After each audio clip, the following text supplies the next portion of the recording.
good morning, dear members and dear friends of Polis.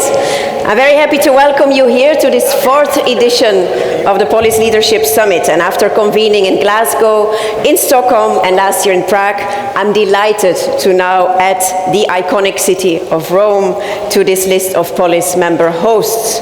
And I mean, what a view, Eugenio. Thank you for that. And you can also take selfies with Dante, you can take selfies with Da Vinci, with Michelangelo. They're all present in this room. So even if the panels are boring, this is something that you can take home with you. But I don't think actually that the panels will be boring, because the Polis Leadership Summit gathers leaders from across the mobility spectrum for open and frank dialogue about the future of sustainable mobility, and particularly the challenges that we need to overcome together to achieve the future that we want. The scale and the speed of the changes that we need to implement require leadership and cooperation between the public and the private sector. And the Leadership Summit provides mobility leaders with such an opportunity for constructive dialogue about these shared challenges. Now, the tagline of this year's summit, the courage to keep moving forward, that says it all. We find ourselves in a challenging geopolitical context today. And to stay the course and to not compromise on the very necessary targets that have been set to save our climate and make mobility more sustainable, to keep moving forward and not stand still, let alone go backwards, that requires courage indeed, from leaders like you all are, whether public or private. Sustainable mobility measures should serve the public good and protect the rights of citizens, particularly when fear of change fuels resistance and social media backlash. Paradoxically, it's not that easy to make our streets safe, to make our streets healthy, and to make our transportation systems sustainable and fair. It requires addressing challenges head-on. It requires making bold choices. It requires intense dialogue and transparent decisions. And it requires capital and capacity. And yet we know it must be done. The courage to keep moving forward is a key ingredient for democracy as well. Populist narratives don't solve problems, rather they block solutions. Our cities and regions, our citizens deserve so much more than that. And yet we should not despair. We have overcome multiple crises throughout the last decades, and our cities and regions have proven to be very resilient. We know our problems, but also we have many solutions at hand. You are working on them together. Today's discussions will bring us again closer to our goal of making our cities and regions better places to live in and to move around in, through frank discussions on how to deal with leadership dilemmas, how to fight transport poverty, how to advance digital infrastructures, and how to grow green competitiveness. Now let me hand over to our Polis President and Deputy Mayor of the City of Utrecht, Sen Amatou, to also welcome you to this meeting.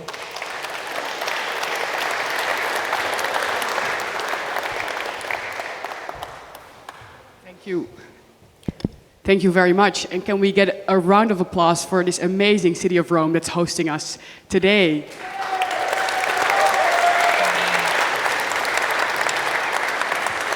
Thank you, Karen, for the introductory words. As some of you might read, some of you might not know, I'm pretty new in this role. I started in December, following up an institution, Lot van Hooijdonk, that done this for 10 years. So I read in the program. I'm here for a bit more than 3 months, and now I'm all of a sudden have this president role. That's pretty hard, and I thought, what will I say at the opening? And I wanted to say 3 things. The first one, I already said, I gave compliments, but I think this comes with responsibility, to be surrounded by this amazing history at this place where people went before us. That comes with the responsibility for us to take that as inspiration and also to build for the future, be inspired by the surroundings we have. And yes, take the selfie, that's okay, but don't forget the responsibility. 2, I think it was well said in the program, in the introduction, We live in harsh and interesting times. Everything is changing, mobility is in transition, the world is in transition. Saying the word leadership is easy, doing it is harder. So my question to you, as in my opening statement, is let us not only be inspired by our surroundings, but let us move to the place of effort these 2 days. So let's go to tough conversations, put our struggles on the table, because only that way we can walk away here and think, we did something, we came here, and it helped us get encouraged and moving forward. The place of effort. And I'll be walking around and asking you, was this a place of effort or no? And then I'll find out at the end. And 3, this is my rule of thumb. I have a smaller nephew, and then he always asks, what did you do? And I must say, most weeks it's really hard to kind of say what I did. It ends up something like I was at a place and we were at a table and we talked and we used difficult words. You recognize this, yes? After these 2 days, I want to be able to say, I talked to interesting people, I had conversations, and we had the start of solutions so we can start doing things in a way that I can explain to my nephew. Will you help me with that? And with that, I say good morning. Thank you very much. We'll try not to use too many difficult words and keep that nephew in mind. And now let me hand over to our host of today, of course, Deputy Mayor Eugenio Patané, to also welcome you and tell us a bit more about this beautiful place. Welcome. Welcome, everybody. It's a great honor to have you here. It's a pleasure to host the Leadership Summit of Polis and to host my colleagues, my fellow colleagues with whom we work in the last 3 years elsewhere in Europe. And so to host you in this historical place that is a lot of century. There is in here is one of the 7 hills of the foundation of Rome, this one. And you've been through the place, the square that Michelangelo designed, and also this palace is designed by Michelangelo. And you made the staircase of the Vignola. There are the staircase of the profession and the trades of Rome, and now you are in this beautiful hall that is one of the most important halls of Palazzo Senatorio. And it was, the name is quite difficult also to pronounce in Italian. The name is Protomoteca. It came from an ancient Greek word. This is called promote, that means to cut. Because in this room were the marble busts of the most important people that came to Rome. And so you have Dante, Michelangelo, you have Bernini, you have Leopardi, you have everybody who came in Rome. They are important for us. It was a sort of a Facebook, an ancient Facebook. But so you are now here, and you can say that you are important as well as them, because you are in the Protomoteca. So, and the most important things, I think that we share here our problem to make our mobility more sustainable, our city more livable, resilient. And to come here, you went to the square, there which there's the statue of Marco Aurelio. And if you saw the horse, the front leg, the right front leg of the horse is raised. It means a sign of victory. And I think that is a good wish for the future for us. I think that we can win, because we're facing with a lot of challenges in sustainable mobility that are tough. And like I say, sometimes we feel a bit alone to face with challenges. But together, I think that we can do it. I think that we can win at the Marco Aurelius, and here is a good wish for the future and for our city. So thank you, and welcome to Rome.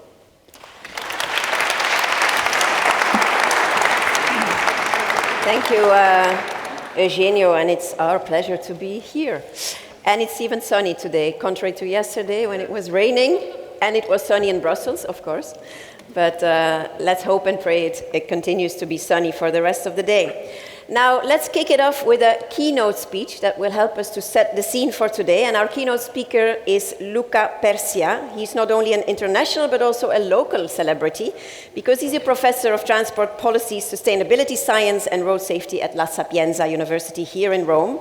He's been studying transport systems for 25 years, so probably you have a pretty good idea of how it should be done and not be done, with a specific focus on urban transport and road safety. He's also involved in several international organizations, and he will be talking about the role of leaders along the different steps of a sustainable transport planning process. The floor is yours. Thank you, Karen. Good morning, everybody. Thanks to Polis and to the Municipality of Rome for inviting me. I'll make this introductory speech to try to provide input for the following discussions.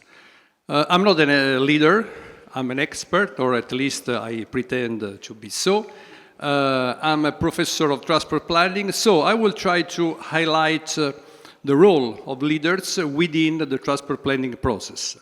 And particularly, where do leaders intervene in this process and how do they intervene?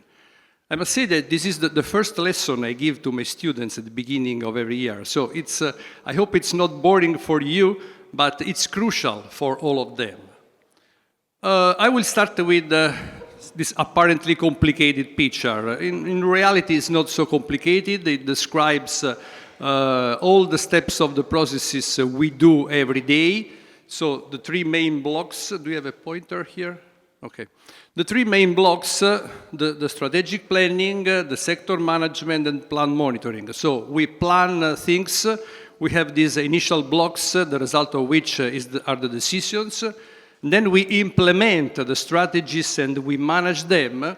And finally, we measure the results and compare them with the expected objectives. Leaders play important roles within all the steps of the process, but today I want to focus on the planning phase, whose role is often underestimated compared to the implementation and management. So, in the planning phase, the usual steps, we start from the analysis of the current situation, highlighting problems. We define objectives, we identify the available budget, and then we define alternative strategies. We compare them through models, through forecasting tools, through efficiency assessment tools like cost-benefit analysis. And then the final choice of the best strategy, or usually the best package of strategies, is made. So where do leaders mainly intervene in this process? Definition of objectives. So from the technical point of view, objectives are defined according to the existing problems and possibly also comparing with the similar context. But leaders have a major role in defining objectives, since their objectives are not only technical, they are based also on other aspects, taking into account political aspects, also the relevance of their objectives on the audience and many other things. The available budget. Either we are in a private company or in a public administration, there is always a competition between leaders for the allocation of budget. So the role of a strong leader is to collect as much budget as possible for the projects he is managing. And finally, the final choice of the best solutions.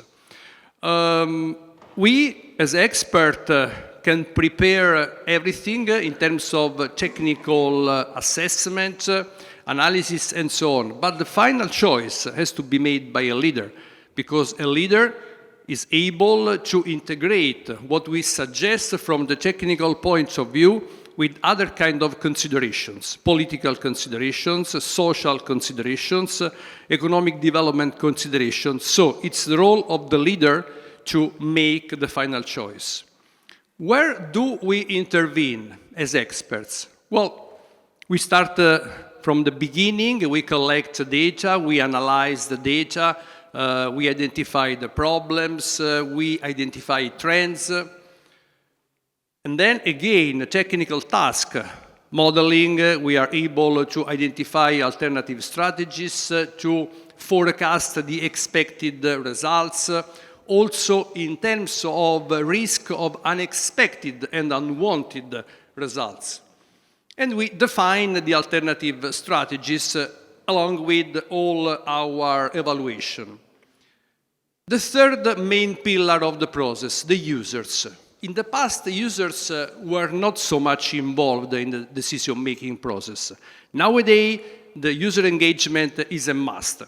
So users are often involved in the process from the beginning, where users can identify problems often not highlighted by the quantitative data, can be involved in the definition of objectives where the leader wants to share his vision or her vision with the vision of citizens, of users for the future of the transport system, and in some cases also in the final step, in the final decisions. So, how do leaders intervene in this process? I'm reporting here the results of a well-known project, the Prospect project carried out some years ago, which analyzed how leaders play their role in the management of transport systems. And three main approaches were identified: the vision-led, the plan-led, the consensus-led. Vision-led, we have a strong leader who has a clear vision of the future, and so he defines objectives, he guides the process, in some cases regardless of the surrounding context, and they notice that in many cases it allows to achieve very good results. Plan-led, we don't have a so strong leader, so the leader prefers to rely on experts, and so the systems are analyzed based on data, based on quantitative assessment and optimization, which is the most rational approach, but remember that experts are not able to take into account the political, social, economic development aspects leaders are usually able to consider. The consensus-led, where the power is somehow delegated to the users and to the citizens. It's something not yet so present, but as I said, the role of users and citizens is growing continuously. It's interesting also to see the results of a survey among a large sample of European cities. So how do they manage the transport systems? In most cases, it's an hybrid approach. So we can have vision and plan, plan and consensus, vision and consensus. But we can notice that considering the plan-based, the plan and consensus, and the other one, not including the vision, we have nearly two-thirds of the cities. So it means that in nearly two-thirds of the cities, leaders do not play their role in a significant way within the transport planning process. This can be an input for your following discussion. And I want to conclude, even because I've been said to stay in 10 minutes, talking about I would say, tricky relationship between the leaders and the users. According to my experience in the last 10 years, we have been involving the users in all our transport planning processes. This is an example. This is the crowdsourcing portal we developed for the municipality of Rome during the preparation of the Sustainable Urban Mobility Plan. And the results were outstanding. People, users, citizens participate in the process in an incredible way with a big enthusiasm and producing amazing results. On the other side, I must say that leaders are happy about the user's involvement at the beginning of the process when users are requested to identify problems and maybe to suggest some solutions. But when asking the leaders to involve users also in the final step, in the decision-making, in the final decision-making problems, decision-making situation, problems arises. So I would say that leaders, and probably also experts, are not yet ready to make their decision, let's say, in a glass box, in a transparent way, and involving users in this process. This can be another input for your discussion. Thank you for your attention. Thank you, Luca. Please stay with me for a moment, and thank you for sharing your insights. Now, let's hear from the leaders in the room. Do you have any comments? Do you have any questions? Do you agree? Don't you agree? At least one question from this side and one from the other side. So please raise your hand, and the mic will be coming your way. Introduce yourself and be brief and to the point, and don't be scared. So where's the first hand? Yes, here on this side. Good morning, everybody. For you, Luca. I would be interested in how you see the relationship of political visions and decision-making and administrative visions and decision-making, and where should the vision come from and how these two play together? Well, as I said, the study demonstrated that in areas, in cities where the leaders had a very clear vision of the future, at the end of the process, significant results were achieved. But on the other hand, there is a big risk, the fact that this leader can change. And so the risk is that the next leader can have different ideas, and so all the castle can come down. So it's not easy to give an answer which of the approach is more important. For sure, when you say administrative vision, I think you're referring to what people inside the administration can see for the future or can take into account in their activity. This is, again, a tricky issue because especially when the leader is not so strong, there can be also conflicts. And so the interaction between external experts and people inside the administration is not easy. And there's not a rule to me because case by case we face the situation and we try to find the optimum equilibrium. Thank you. So that was a question from Agnes from BMW. Very brave to be the first. So who's going to be second? Yes, go ahead. Hello, good morning. My name is Mohamed Mezgani. I'm from UITP, the International Association of Public Transport. Did you notice a difference between, or a link between having a vision and implementing? Because you may have a very strong vision, but then you don't dare to implement because you don't know how to deal with the different oppositions, with the, you don't dare to change the status quo on practically. So is there any link between those two? Well, it's clear that moving from a vision to the real life implementation, it's a long path. No? We all know the difficulties, and that's why when I teach my students which kind of strategies and measures can be most effective for a specific situation, I usually start from the barriers, from the user reaction, from the acceptability for users, acceptability for citizens, acceptability for investors, acceptability for a lot of different categories of stakeholders. Because experts sometimes tend to define plans which are very nice from the theoretical point of view, but then when implemented, they face a lot of barriers, a lot of problems, and in the end, the decision maker is not able to implement them. So it's important to highlight primarily not the potential effectiveness of the measures, but the barriers they will face.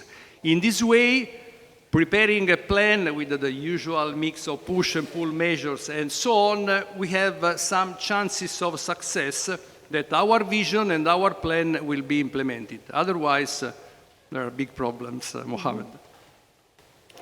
You have another question here, second row. Thank you. Grazie mille e buongiorno. My name is Joost van Tomme from Ertico ITS Europe, CEO, and thanks to Polis for his organization. Beautiful. I have two questions to you, sir. One is the continuity issue. When depicting a vision, like we do in Europe, Can you keep long-term the mic vision, a bit closer? when depicting a long-term vision like smart and sustainable mobility, it's all nice, but every 4 or 5 years we have a new political cycle starting. Yeah. So the continuity and the drive of the people and the vision that you have to implement it in an operating plan. And I see that in my own country, in Belgium, we have 3 regions, and we see some discrimination in that. How do you cope with this? Yeah, that's one. And secondly, how can you enthusiasm your team in the city to make it happen and to showcase, because my team, for example, the youngsters, they all talk about sustainability. They love to work for transport and mobility because it gives them a contribution to society, to green the society. Do you use the same values, mottos, and enthusiasm? Thank you. Well, the problem of continuity is a big issue for sure. As I said, the vision, when you have a strong leader, things works very well, but the risk is that when the leader changes for several reasons, there can be a lot of problems of continuity. So this is why usually we have a mixed approach. So probably the best would be a vision plus plan-based approach plus consensus, a mix of them, so that there can be an equilibrium between the vision of the leader, the role, the supporting role of experts, but also the involvement of users, because users don't change after 5 years. In terms of motivation, I said that we always involve in the planning process a crowdsourcing exercise, a crowdsourcing procedure. And this kind of approach can, first of all, make people aware of what we are doing, and involving them in the process, informing them and involving them. For sure, we increase the acceptability of what we do, even if we do not do what they suggest, but explaining why we are not doing what they or some of them suggest.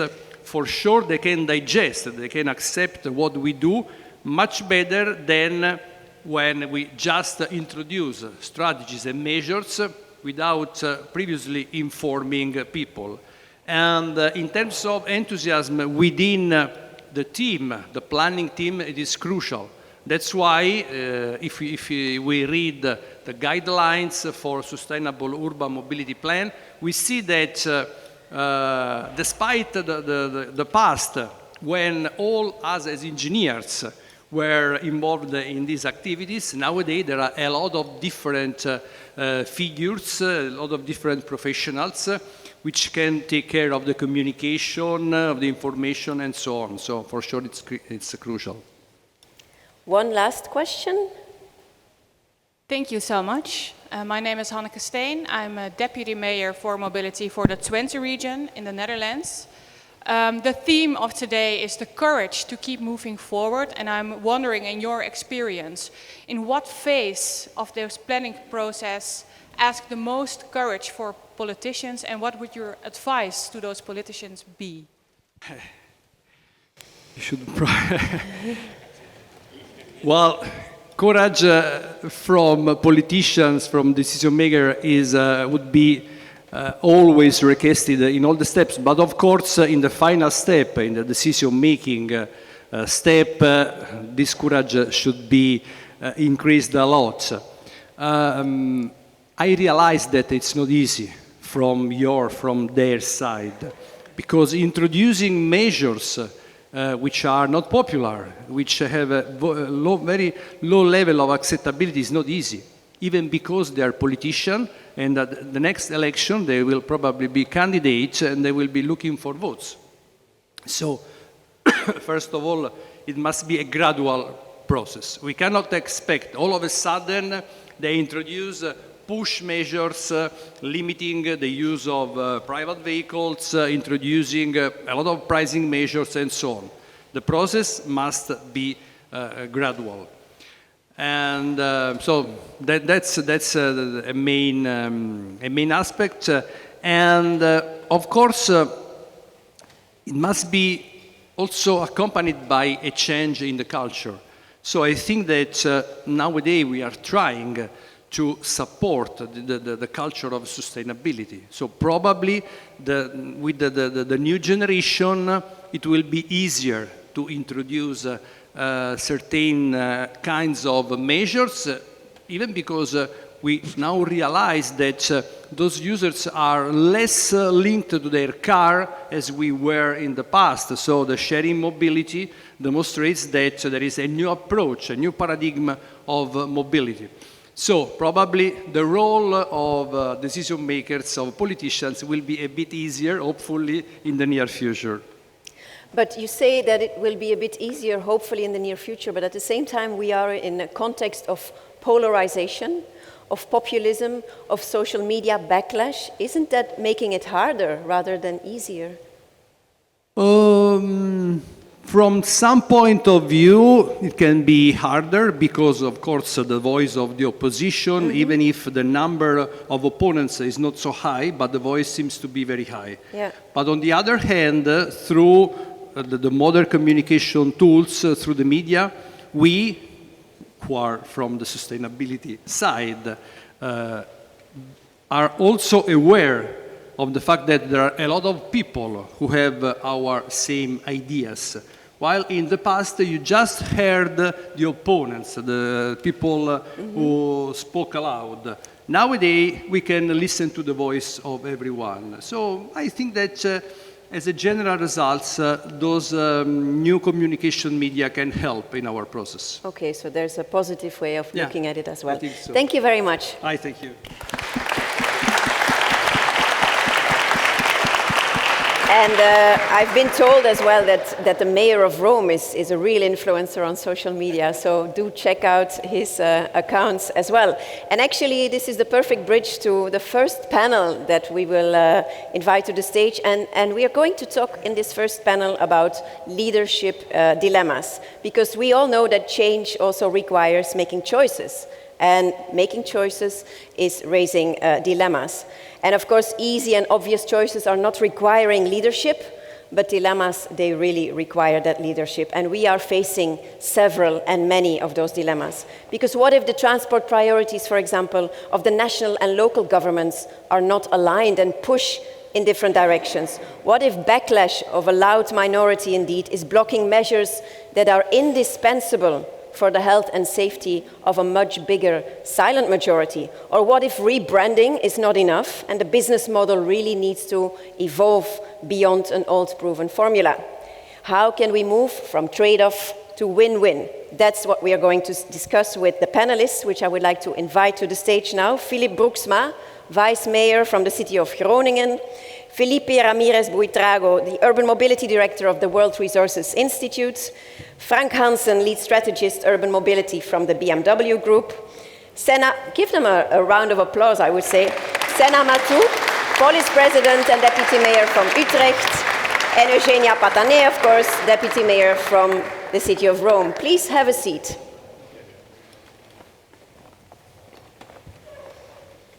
So welcome to the stage, and let's talk a bit more about these dilemmas, these difficult but courageous choices that you are taking every day. And I'd like to kick it off with you, Felipe, because you, on the one hand, have this helicopter view, because you're working with many cities in your current position at the World Resources Institute, cities across the globe. We're not just talking about Europe in this case.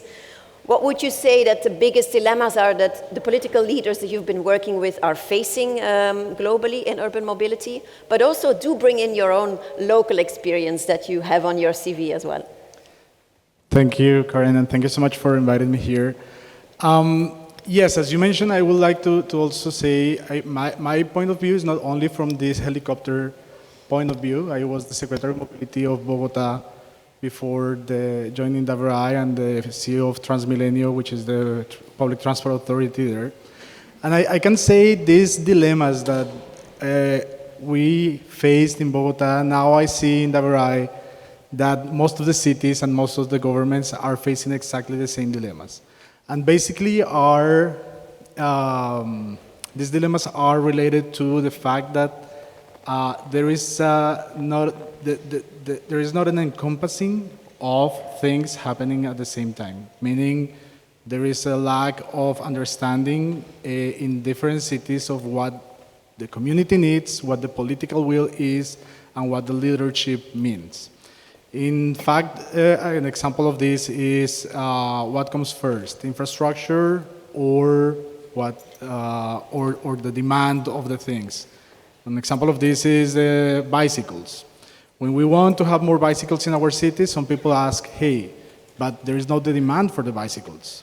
And I always say, of course, nobody will use the bicycle if they will die in the streets. So we need to provide the infrastructure first, and then the demand will just come, because they actually are willing to use the infrastructure. The problem is you cannot really prove there is the demand if you don't really provide the right things for the people. So making these decisions, it's quite difficult because, of course, there's a lot of opposition when you want to decide on what you need to make the decision, because if you don't have the proof, people will say you don't really need it. But the thing is actually that you need to be bold, make the decision, and then after this will come. Mm-hmm. One second very quick example is, and it happened to me in Bogota during the COVID moment, and was the problem between the financing of the system and the quality of the service that we wanted to provide in the city. So a lot of people is always saying, we want more quality of service. Yes, we want that. But they never talk at the same time of financing. If you want more quality, you need to put more money, so the quality will come. You need to improve the infrastructure. You need to put more buses, more trains, more frequency, more connection, more accessibility between these different transport modes. If these things are not encompassed, then you are not able to connect dots, and you are not able to provide what people is needing. So these discussions cannot be separate in terms of financing the systems and the quality of service that cities are needing. These two things have to come together, and you need to be able to explain to communities, to explain to the city governments, to explain to the city council what are these changes that you are needing, so you can really encompass and help citizens to get what they are looking for. So providing options is, of course, instrumental. And you mentioned bike lanes, for example. If you build for the cyclists, they will come. Let's go to a cycling paradise, Utrecht. Senna, you're not only a cycling paradise, on top of that you've been labeled the happiest city, or one of the happiest cities in the world as well, with Utrecht. But of course that also didn't happen overnight, clearly, and we know your predecessor, she was on stage last year, Lot van Hooijdonk, she really had to fight some uphill battles throughout the terms that she was deputy mayor. You've only just come in, as you were mentioning earlier, so how do you brace yourself for that potential backlash that might be coming your way, but also how do you try to engage with citizens for that purpose? Let me think. One, I don't think brace is the word, because at the end of the day, we are, whether you have an administrational role that was referred to in the lecture, or you have a political role, but even in the private sphere, I think the clash at the end is also part of that democratic system. So I think bracing ourselves also leads to kind of a conflict mode. Mm-hmm. Why I really think that if you are making choices that you feel like are the right choices with a collective backing, it is important to go there, to have the conversation, to have the tough conversations, and also be aware of that not everyone's going to agree. What I find the tough spot right now, and I love the introductory slides, is that in the policy-making sphere and the political side, we're taking so much space, we're taking so much time. It's just arrogant. well, the hardest and the toughest part, I think, is now in the implementation side. And I think a lot of citizens, also when they disagree, are often right when they end up paying costs of optimism in process, lagging planning, a shortage in labor, and they come up and they say, you showed me a great picture in the participation, you said it was going to be fine, and my street has been open for a long time, and I already didn't agree with you. And I think one of the toughest parts of this entire process is we're looking and we're living in an area where trust in government is low, governments breaking promises, both on a national level and also conflict between national and local level, leads to less trust. And that leads to people going inside and not willing to cooperate and not open to any tough conversation. And I think when we get to that point, when we go to lower trust levels, that's the worst, because then any collective decision making and any movement to some sort of win-win is outside the window. And I think we're now pretty close to that area. And then to say something very shortly about the beautiful city of Utrecht, we also very much, and this is all to Lot, we worked also with our city surroundings. So historic center, the city was not made for a car. And I think in a lot of old cities, your surroundings, we put the car there later. So I love it as a progressive politician to use a conservative argument and say, let's go back to how it used to be. Let's go back to the natural order of things. And our cities are built that way. So that, I think, is also a big success of the movement that we made in Utrecht. Yeah. Talking about movement, let's go up north to Groningen. Philip, you've been active for many years within the Polis network. We've learned a lot about how you have been changing your city, which effectively is a 15-minute city in reality, I would say. But of course, we're all human, and taking difficult decisions maybe also means that sometimes we take wrong decisions that we have to come back to. Is there something that we could call the courage to fail, or wouldn't you call it failing in the first place? Has that happened to you? Of course, it happens to all of us, that we make a decision which at the end of the day we regret. And maybe it has to do with the way the decision was made. Sometimes when we make a decision about parking cars, we recently did that, and then we have gatherings like these with local people. And sometimes the people in the venue think that when there's a majority speaking up, that it will go their way, which is not the case. There's a loud minority or a silent majority. Basically, I do not care. Because when we make a decision, we need to be careful. What does this decision mean for each one of my citizens? I'm not a mayor, a vice mayor for a majority. I'm a vice mayor for the entire city. So if 90% agrees, my question is, what happens to the 10%? Can they cope with the decision we're making? So when we make a decision about parking rules, and there's, recently this was like paid parking on Sundays. And so, there's churches involved. Do we know what this means for the churchgoers? So we call them. Do we know what this means for grandparents who babysit on their grandchildren? Do we know that? So we try to contact them. What does it mean for students?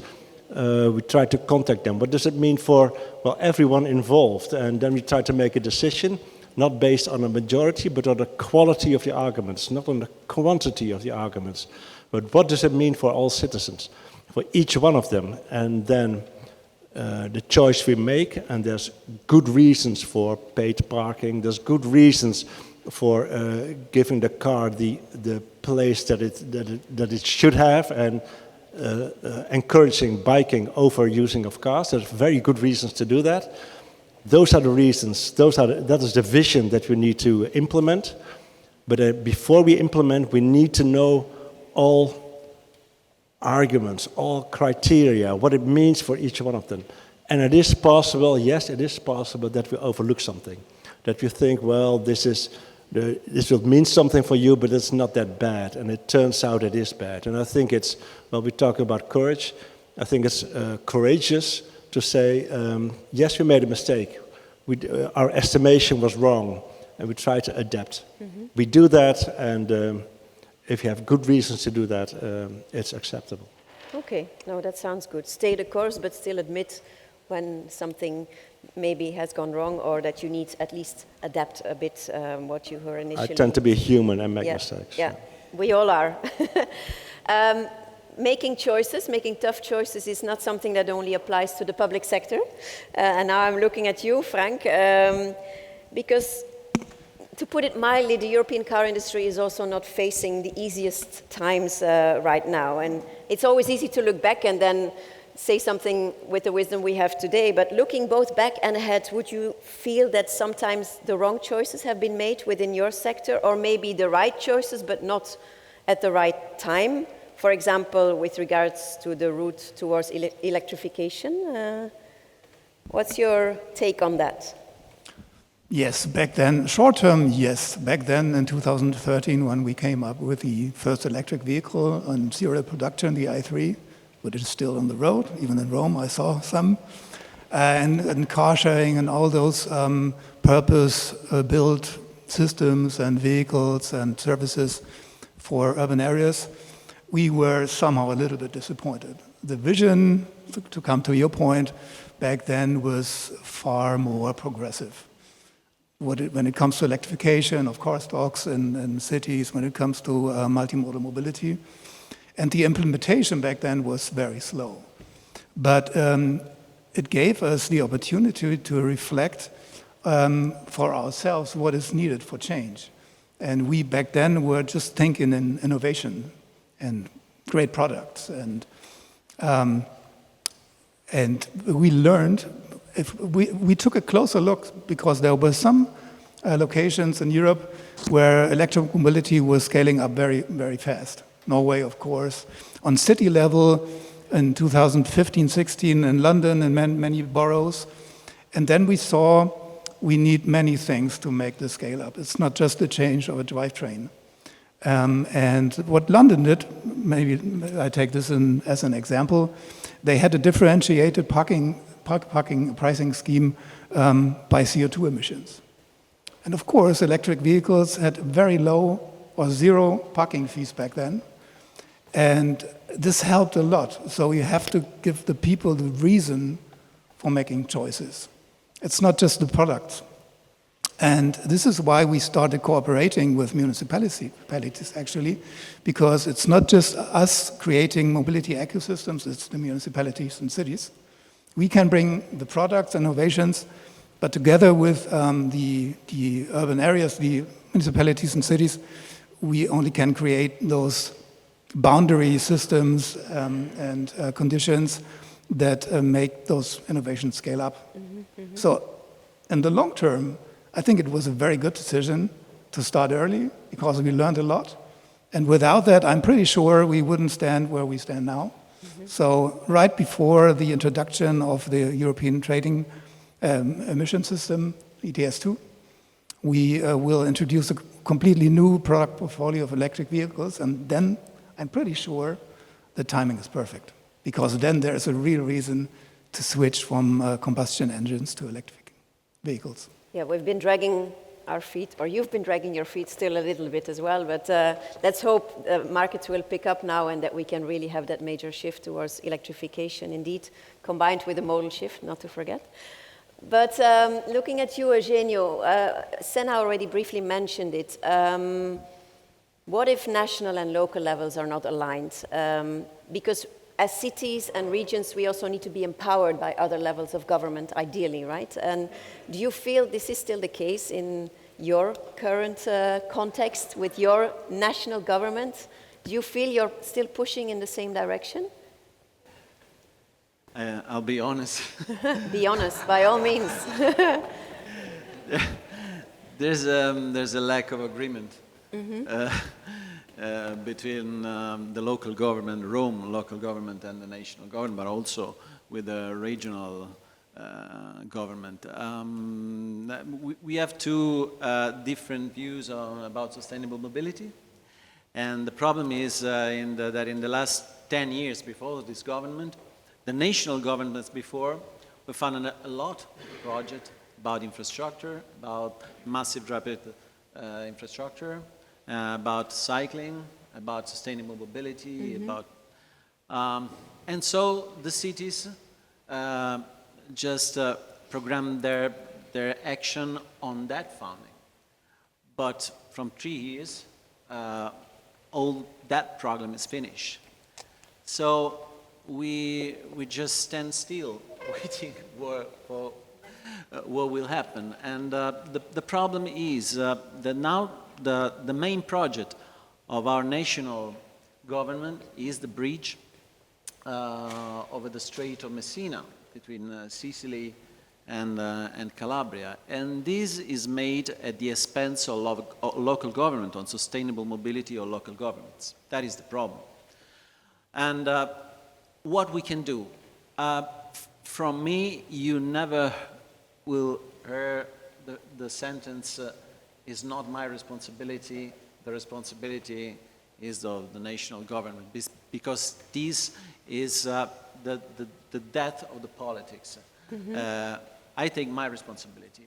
But there's a problem now that Europe and the regulation about, I don't know, for instance, the TEN-T, are putting goal and objective on the cities. They say, you have to reach that goals in 2025, you have to reach that goals in 2027, you have to reach that goals in 2030. So the goals are on the cities. But they discuss the fund with the national government. Yep. And this is a big problem. So I want to take my responsibility, but I want also, and I want to reach the goal the European Commission put on me. But I want to have the tools to reach them. That is the real problem that we have. We are putting, some weight on the cities, but we don't give them the tools to reach that goals. Yeah, a clear message to Europe as well, and I think very topical also within the context of the current discussions around the next multi-annual financial framework, where a lot of power is probably going to be given to the national level, but we really need that EU added value indeed too. And Europe needs us. If they want to reach their targets, they can't do it without cities and regions, that's clear. So Senna, you are, let's say, in a similar situation in the Netherlands, and let's make it very concrete with the example of the zero emission zones for urban freight. So it kicked off under the previous legislative period, and cities had been working for many years towards the rollout of these zero emission zones in 2025. The industry was on board, which is essential, of course, the logistics sector. Everybody was ready. Then the new government comes in and says, nah, forget about those zero emission zones. What do you do? You're all ready to roll. What did you do?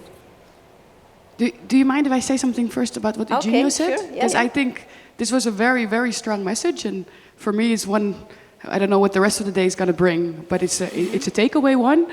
But also I think we have to be even more explicit. Because I think what you're saying, if I understand you correctly, is you are now choosing to let away the goals.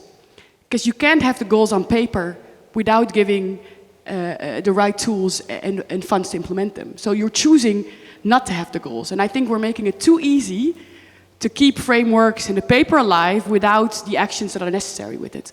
We can have a different conversation. It's a tough conversation if you let go of the goals. That's a political choice. Leadership can change objectives, but that's what you're doing. And I think we're now allowing too much the easy way out. I'm letting it in place, cities can still do it. No, that's not what you're doing. So I think that part is also part of the message. Short answer on, because I can talk about that for hours together with my colleague Eva. One of the things in this role, but also my previous roles, I think it's fair that there's a lot of criticism towards government and national governments. And one of the actors that are most consistent in telling me this is the private sector. Fine, have objectives, fine, but let them be lasting so we can run our processes. The worst that you can put on us is keep changing the objectives, because it either leads to lagging, it leads to negotiations. We're running a company here. And that has been, and even if it is for policy that they lobbied against, give me consistency, because then I know where to invest, what to do. And that's the best also for our citizens, that is prepared, that leads to good operations and implementation.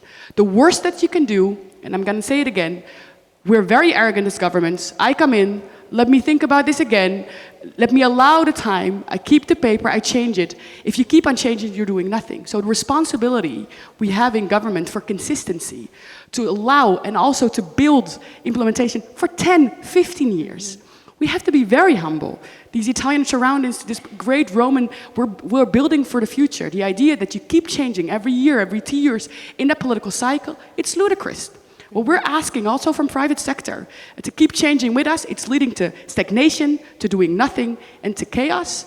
And that's also the message we had. Tough talk, what is it you want us to do? And we then also saw the private sector, even when they did not agree with the policy scheme, pushing for consistency. Because that, especially in these times, is really, really important. So you decided to move forward with the zero emission zone? To still stay on track then, despite the national government backing out?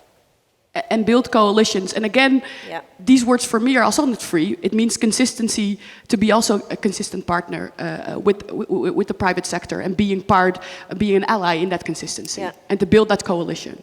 No, that's indeed what we experience every day also in our conversations within the Polis network, that cooperation with the industry, even if tough choices need to be made, is possible as long as you give them a way forward that is consistent, absolutely. So congratulations, both of you, for staying on course and taking your responsibility that way, despite challenging contexts and other levels of government not cooperating in an ideal way, to put it mildly. We're talking very much about Europe here. We are a European network of cities, of course, but turning back to you, Felipe, are there any lessons that European cities can learn from other regions in the world, from cities in other regions of the world that have been taking courageous choices, have been rewarded for it even by their citizens? Yes, I think there are many of good examples happening right now in the world. I can bring maybe 2 or 3 of them. The first one that comes to my mind is in Beijing, in China. We have been working with the government there in the creation of an app for mobility as a service. The app is quite disruptive in the sense that people can have access to the information of all their journey. So from the very beginning to the end, if they are using these shared bikes, the public transport system, and so on. And then afterwards, the very interesting part of this is that the citizens get some points of the use of this app that they can use back to buy groceries or some other transport tickets. And this is quite interesting because when they realize they are reducing their carbon emissions, but they can also use that reduction for buying other things, that makes them get more sense of what's happening, and that's very useful for selling the idea of how to connect these policies at the higher level with what the citizens and the communities are doing and make them be more responsible of their decisions. Same case, or, well, different case, or an example that makes me very, very proud is what we did in Bogota when I was there in Transmilenio. Picture a city of the developing world with 10 million inhabitants. And in that moment, there were no cities that had many electric buses. We were the city with the biggest electric fleet outside China in that moment, 1,485 electric buses. And that was talking about courage and how to manage these conflicts between regulatory processes, institutions, and how to build that capacity within the institutions, how to make decisions, how to make things to happen on the ground, and how to sign something that you don't know if it's going to work. Imagine if there is no proof in other cities of having electric buses, how you sign the contract saying, okay, I'm going to bring these buses and no worries, things are going to work, and we're going to make sure that nobody suffers of not having the public service in the city. So these kind of things show not only that you can bring this technology and this kind of things, but it talks more about the processes, and I think these processes are kind of the same somehow everywhere. I mean, you two already explained these kind of difficulties that you face when you are in governments, how to deal with the national government, the local government, how things should encompass, and how to make decisions and how to deal with that should make the good process.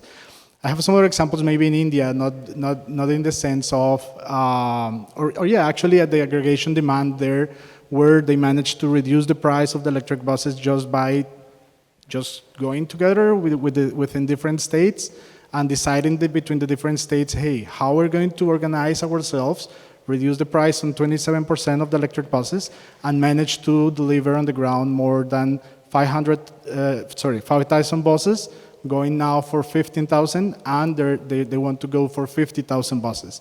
So that's going to change super quick in the next months and years. But again, these are very good examples of things that are happening quite fast in the world. I think these examples can be also used in Europe, of course. And again, it's more about not just the electrification, the decarbonization, or the mobility as a service, the technical side of it, but it's what is behind it, which is institutions, policies, regulation, conversation between governments, and how to deal with these ideas. Taking fast decisions, of course, it's easy when you don't have a democracy. Referring to your example from China, maybe sometimes it would speed things up, but of course, the co-creation dimension is something we can't overlook in our context. And very often when we have these difficult decisions to make, or when we face backlash, Philippe, it has to do with a reallocation of space, right? That is always a very sensitive topic if people feel that something's being taken away from them, like a car parking space in front of their house, for example. How have you been dealing with that in particular in Groningen? Yeah, if you have involvement of citizens, and you should, one of the things you've learned is to ask the right question. Indeed, if you ask the question, where do you want to park your car? Everyone will say, in front of my house, including me. But we didn't ask that, we asked a different question. We asked the question, how do you want your street to look like? And then you get different answers. They say, we want trees, you want greeneries, you want playground for the kids. So we did ask the question, and parking the cars was only on spot 10. So 9 things were more important. And then parking the car in front of your house. So, but still, we do have in many streets, 2 sides of the road, we have cars. So something we don't want is still our reality. So it's something we need to change. And changing parking spaces and adapting them into greeneries and playgrounds, etc., it's not even a political wish, like, oh, we'd like to do that. It's also a necessity. Climate change is happening. So we need to adapt. It's not even a political choice. We need to do that. So a car is, of course, very luxurious, and it's warm, and you're dry, and you can have music or make phone calls, etc. So it's very luxurious.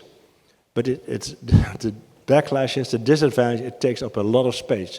Both driving, we need roads, broad, wide roads, and we need parking space. So we need mobility that takes up less space, like biking and public transport, because we do need the space.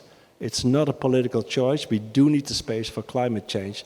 We have to do that. Heat stress in city centers. And like, well, we're in Rome now, so I'm embarrassed to say that Groningen is only 1,000 years of age. But in the Middle Ages, the cities were not designed for the cars we have now. So we have to cut it back. And yes, there is resistance. But resistance also means something is changing. So I'm also happy with resistance. I'm happy that people oppose, because the change is really happening, and the change has to be made. Mm-hmm. Groningen is a medium-sized city, small to medium-sized city. Rome is a huge city, but is also a capital, Eugenio. And you are the founder and initiator of the Capitals Working Group within Polis, because you feel that the challenges you face in transport are inherent to the role that you have as a capital.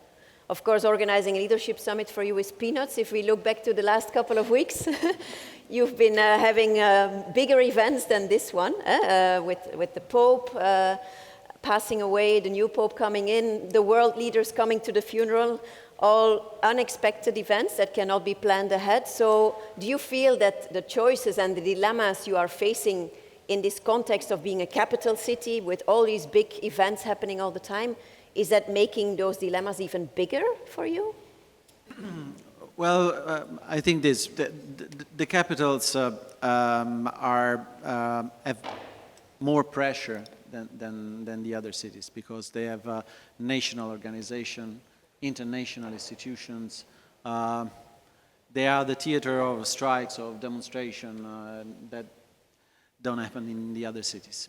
And a lot of big events, sports events. If you look at the May in Rome, is full of events. We have today, this evening, we have the final cup of soccer. And we have at the same time the international ATP of tennis in the same place. And during the Sunday, we have 2 teams, soccer teams, in the first league playing. And at the end of the month, we have the last stage of Giro d'Italia cycling, in which all the streets of Rome will be closed, with 500,000 people all over the streets. So these things don't happen in every cities. And so I think that the capitals must be treated in a different way. I think they have more pressure, that they need more funding for this disruption. And because the problem is not only the quantity of the events, the problem is not only the number of the people that come, the problem is also the type of event. I want to tell you the story that in a few days will happen in Rome. So to let you understand what we're facing with. On 20th of May in Rome, there will be a procession with the Madonna of Malaga. Madonna of Malaga is a statue 7 meters tall that will be brought in procession in the street of Rome. Do you have to carry it? I don't, but someone will do. And with 100,500 of people just following the procession with the Queen of Spain, okay?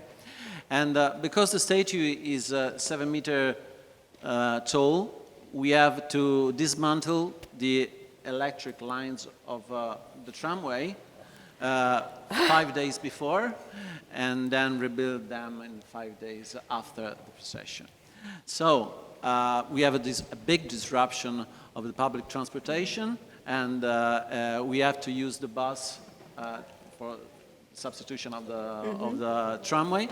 So this is what happened in a city where there is the center of the Christianity. There is a capital in which there are a lot of international institutions. So I think that if the national government doesn't think that we are different, I think that we have to work together to let understand what we are facing with more than the other normal cities. Yeah, yeah.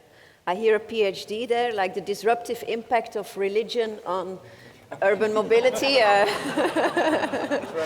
Something to be studied for sure.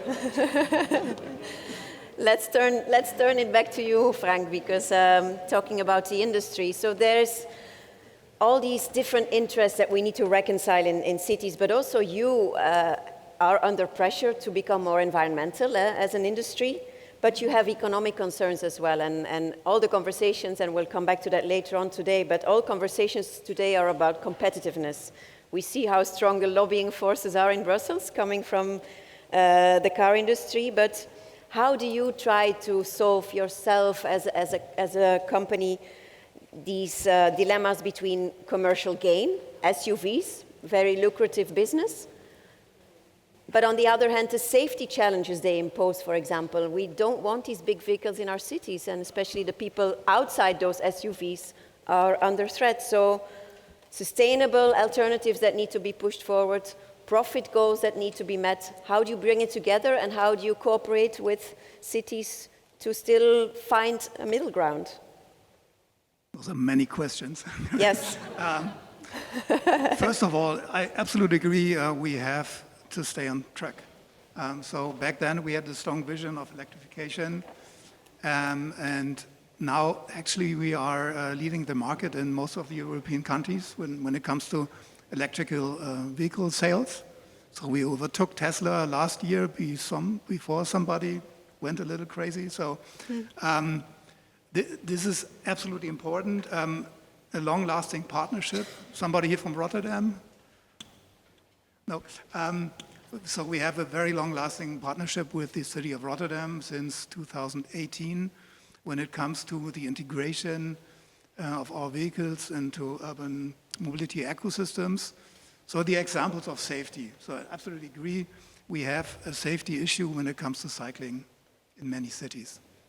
I'm an enthusiastic cyclist, and I had many close encounters with opening doors of vehicles, passing by parked vehicles. So we introduced something, and this is also a result of the partnership with Rotterdam, a system, it's called Safe Exit, that prevents opening doors of parked vehicles, no matter what size. So every vehicle coming from BMW has a system that when you park your vehicle, you want to open the door and a cyclist comes from behind, you can't open the door or you get a warning system, depends on the vehicle.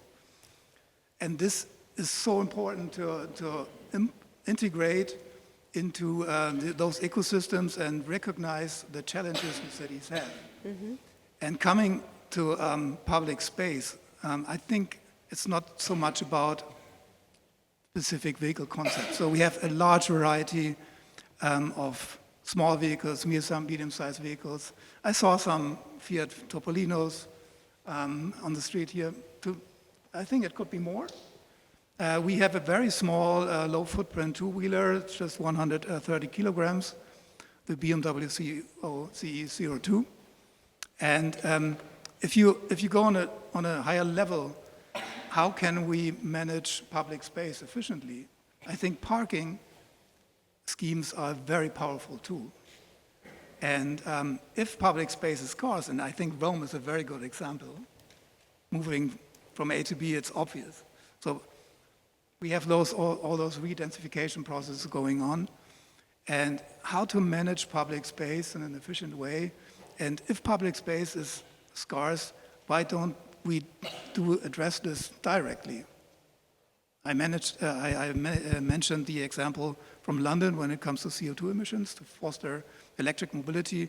How about pricing the space consumption of vehicles? So every square centimeter has a price. This is fair, and this will automatically lead to a scaling up of smaller vehicles in cities. Yeah. You have to give people a reason to adapt. And the vehicles are all there. So let's downsize, let's agree to downsize. Now the floor is open to all of you to ask your questions or give comments. As I said earlier, be brief and to the point and introduce yourselves. I see the first hands going up, so that's a good sign. If we could bring the microphone here in front, first row.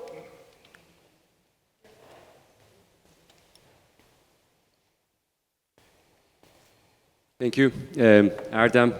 I'm a founder of Donkey Republic, now working on a new project with cities, actually this to incentivize alternatives to cars.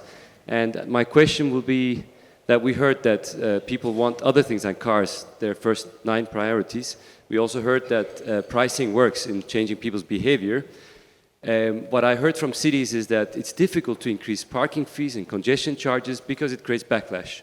So the question is, how about taking that money, increasing those fees, taking that money, and incentivizing alternatives, cargo bikes, electric bike lease, carpooling, car sharing. Why am I seeing more of these schemes being properly incentivized financially? Thank you. Anyone who would like to pick up on that from the panel? Felipe? Yeah, I think that's exactly what happens in some of the cities, actually. That this money that it's raised from parking and these initiatives are brought to the public transport systems and so on. Unfortunately, that's not enough. The cities need some other funding places to get the funds from. And I guess some of those are land use and these other places.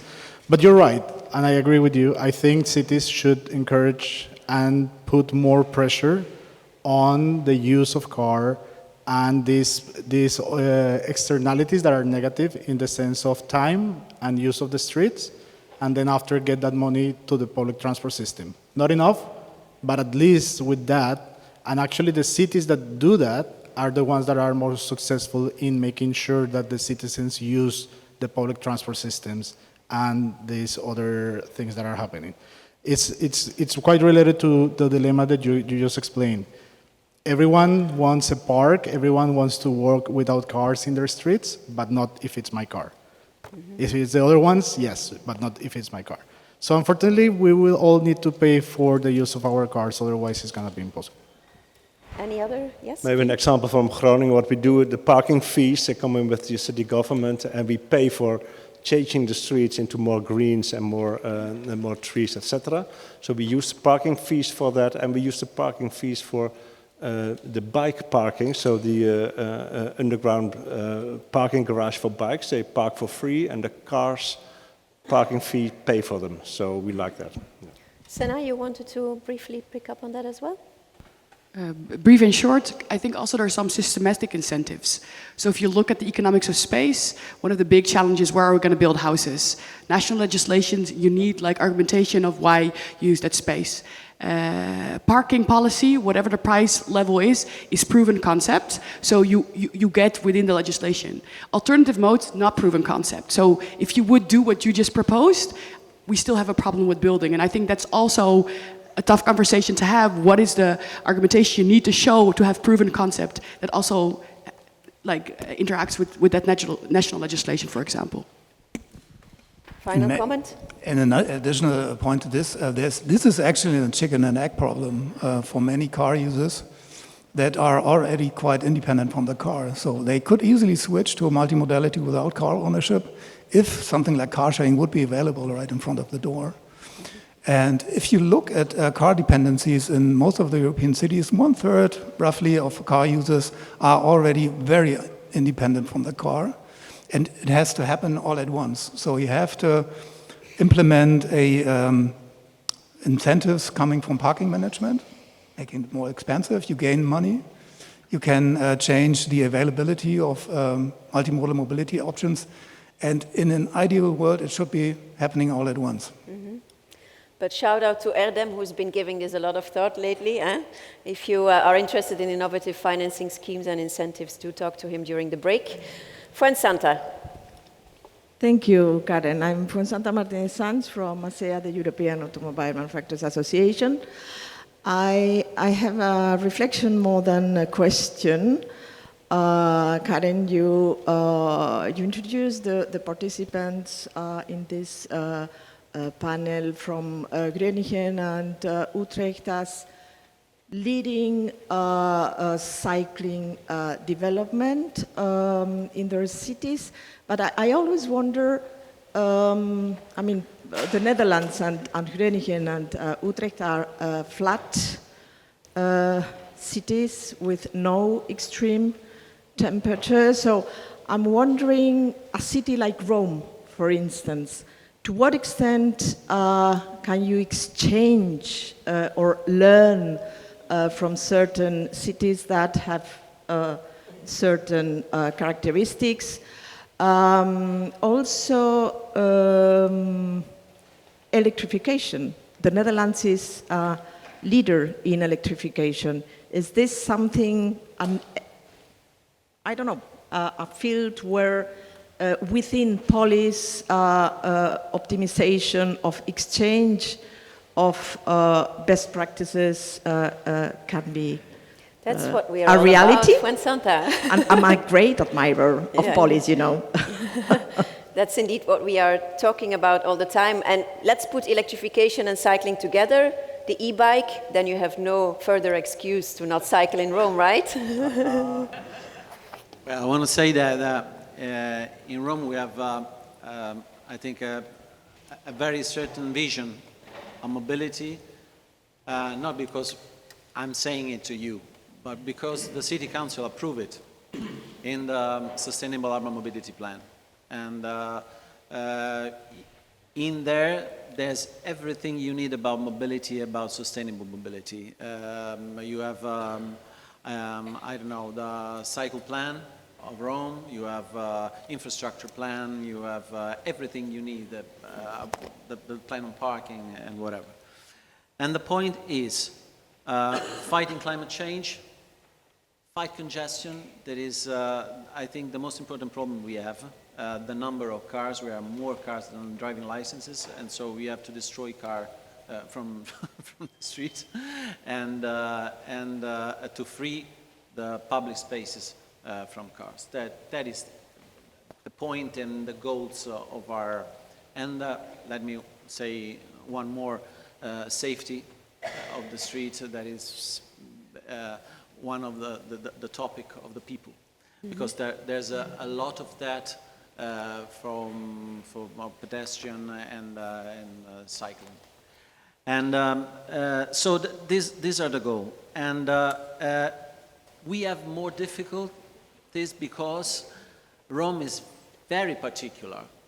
It's very big. Rome is the 9 most important cities of Italy put it together. You take it Milan, Turin, Florence, Venice, Palermo, Naples, you put it together and you have the territory of Rome. And, but we have a low density of people. We have only the 32% of the territory built and the 67% that is green, park, countryside and whatever. And so we have a lot of little villages to the limit of Rome. You know, 15,000 people, 30,000 people, 20,000 people, and then you have park, and then you have other area built. So it's very difficult to have, I love London. There's a friend of mine said, London is quite the same territory of Rome, because they are, I think, 1,500 kilometers square. We are 1.3 thousand kilometers square. But they are quite 8 million people, I think, living in. We are 2.5 million people. So, and they are very disseminated in the territory. So you have to, I used to say, Rome needs everything. Needs subway, needs railway, needs tramway, needs cycle path, needs a sharing mobility, needs everything, because it's very particular. And London needs better weather.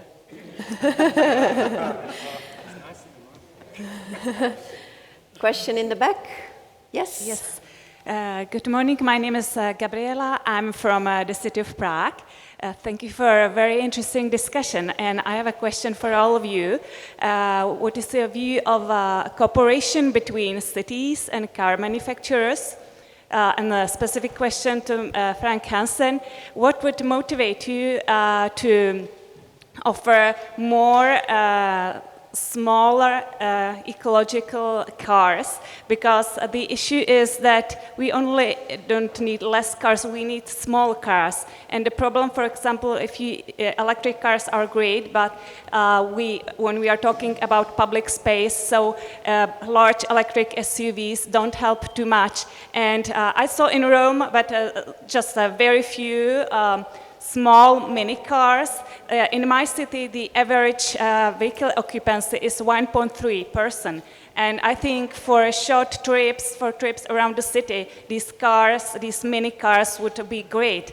And of course, the best thing is if people walk, cycle, or take public transportation. But for some people who need to move a lot and visit customers in different places, a small car, this mini car, would be very useful. And for families who go on trips once a month, they can rent a big car when they need it. But I think it would be good for all cities if they support it, and also car manufacturers if they could provide more of these mini cars that would help people who don't have another choice to move around, and it will be more ecological and safer, because the question is also about safety. The big cars are very dangerous for everybody except for the drivers or people sitting in. Yeah. Where are your mini cars, Frank? The Mini is there, and the the new Mini is smaller than the predecessor, so we're on the way. We have a long tradition of small vehicles, by the way. So we introduced the Isetta, I think you know it, the C1, small electric motorcycles. And when we introduced the i3, a small electric vehicle, our first electric vehicle, we made a trip to many cities all over the world, asking transportation planners, is there any incentive you would offer for car users to buy a small vehicle? And back then, there was nothing. Mm-hmm. And this is what I meant. If we want to change something, we have to work together. It's not just a small vehicle. It's the reasons for adapting to small vehicles. Yeah. And there are so many small vehicles, not just from us. I mentioned the Fiat Topolino, the Microlino, the Renault Twizy. Yeah. And you have to give people a reason to adapt to this and to change. We need access regulations, not just for emissions, but also for space pollution. Parking management is so powerful. Yeah. So surely. Quickly, and then this is an excellent question, and I think if you look at the data, we're moving to the wrong.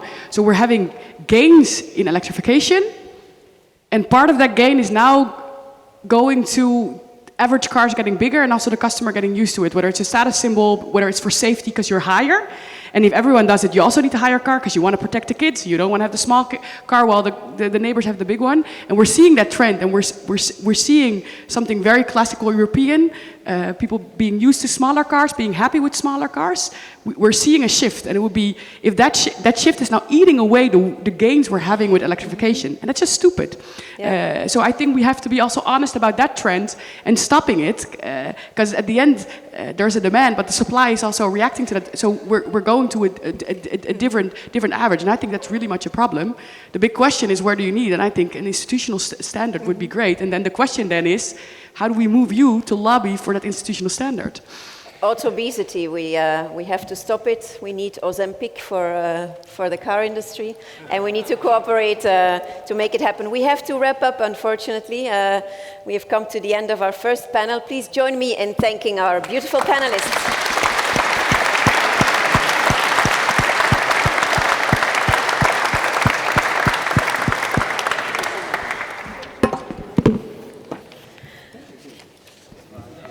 So we're moving straight on to the next panel, which is going to talk about how we can fight, stop shaking hands, how we can fight transport poverty. Because we all know that motorization has enabled the growth of vast low-density areas as well, where large suburban populations need to move a lot to access jobs and services. And forced car ownership makes them very sensitive to things like fossil fuel price rises, for example, and fearful of key sustainable mobility measures like bike lanes and parking pricing, speed limit reductions and access restrictions to reduce those vehicle emissions.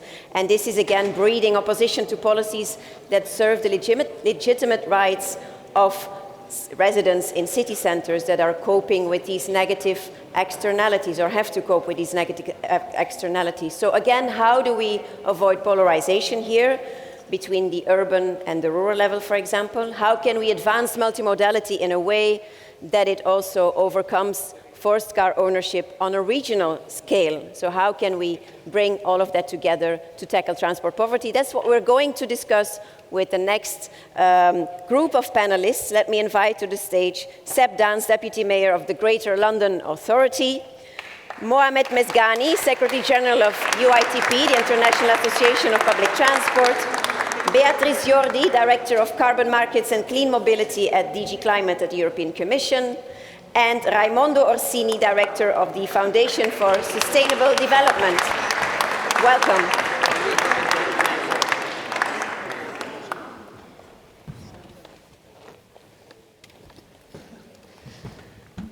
Great to have you here with us to discuss a very topical issue, a very hot topic right now in the European context, and that is transport poverty, because Beatrice, the European Commission, has just launched a Social Climate Fund, indeed, to tackle transport poverty as well as energy poverty, which is presenting, at least in theory, a huge opportunity to overcome car dependence and invest in sustainable alternatives. So we are now in the stage where member states are drawing up their national plans that they have to present to you. So what would be your recommendations to the member states in terms of the best ways to tackle transport poverty, to use the money in a smart way? Thanks a lot, Karen, for your question, and a pleasure to be here. Just to say, we are pricing emissions. I mean, just to tell where this Social Climate Fund comes, because I feel privileged to be surrounded by you, and we need your voices, because believe me, we don't have a lot of friends there. So we are pricing emissions because transport sector is a sector that is stubbornly growing emissions. Compared to power sector, industry is doing a little effort, building sector is doing better, but transport is stubbornly growing or stagnated at its best.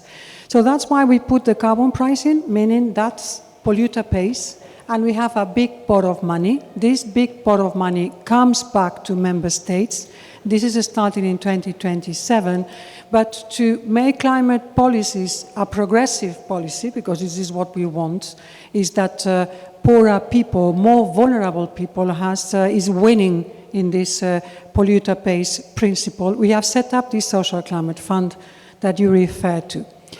What it is a pot of money. In 7 years, we are talking about nearly 87 billion euros for the whole Europe. You have countries like Poland that has 12 billion, and half of that money is coming from other member states. So there is a big solidarity element between member states. I know bashing Europe is very popular, but let me just mention what is the solidarity elements that we are talking. This Social Climate Fund is 7 years.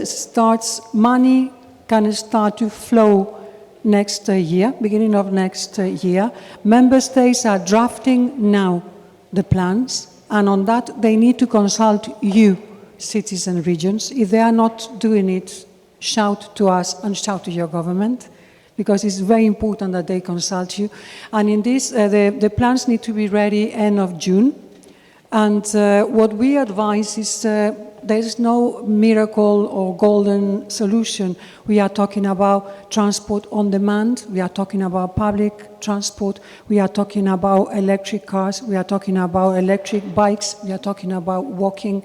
We are talking about extending the extra mile of the periphery for trams. And we are talking about car sharing.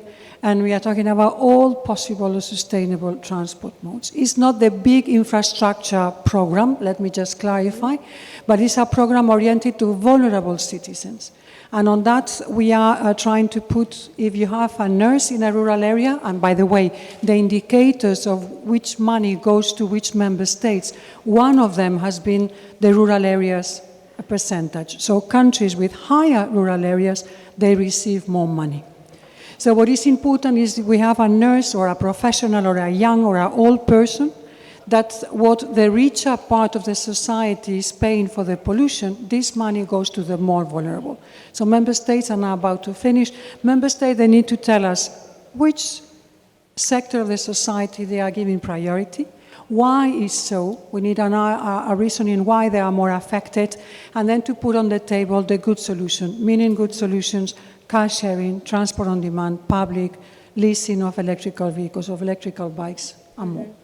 I'm glad you zoom in on providing alternative options, that forced car ownership can be overcome, because that's exactly also at the core of the recommendations that Polis has issued towards the member states in terms of smartly using the Social Climate Fund. Mohamed, let me turn to you. What role do you see for public transport in overcoming this transport poverty challenge that we're talking about? What would be your message to the countries, to the cities and the regions in the run-up to these climate plans that are being developed? Thank you. And thank you for the invitation and great host here in Rome. I think when we speak about transport poverty, it's important to remind what we mean by transport poverty.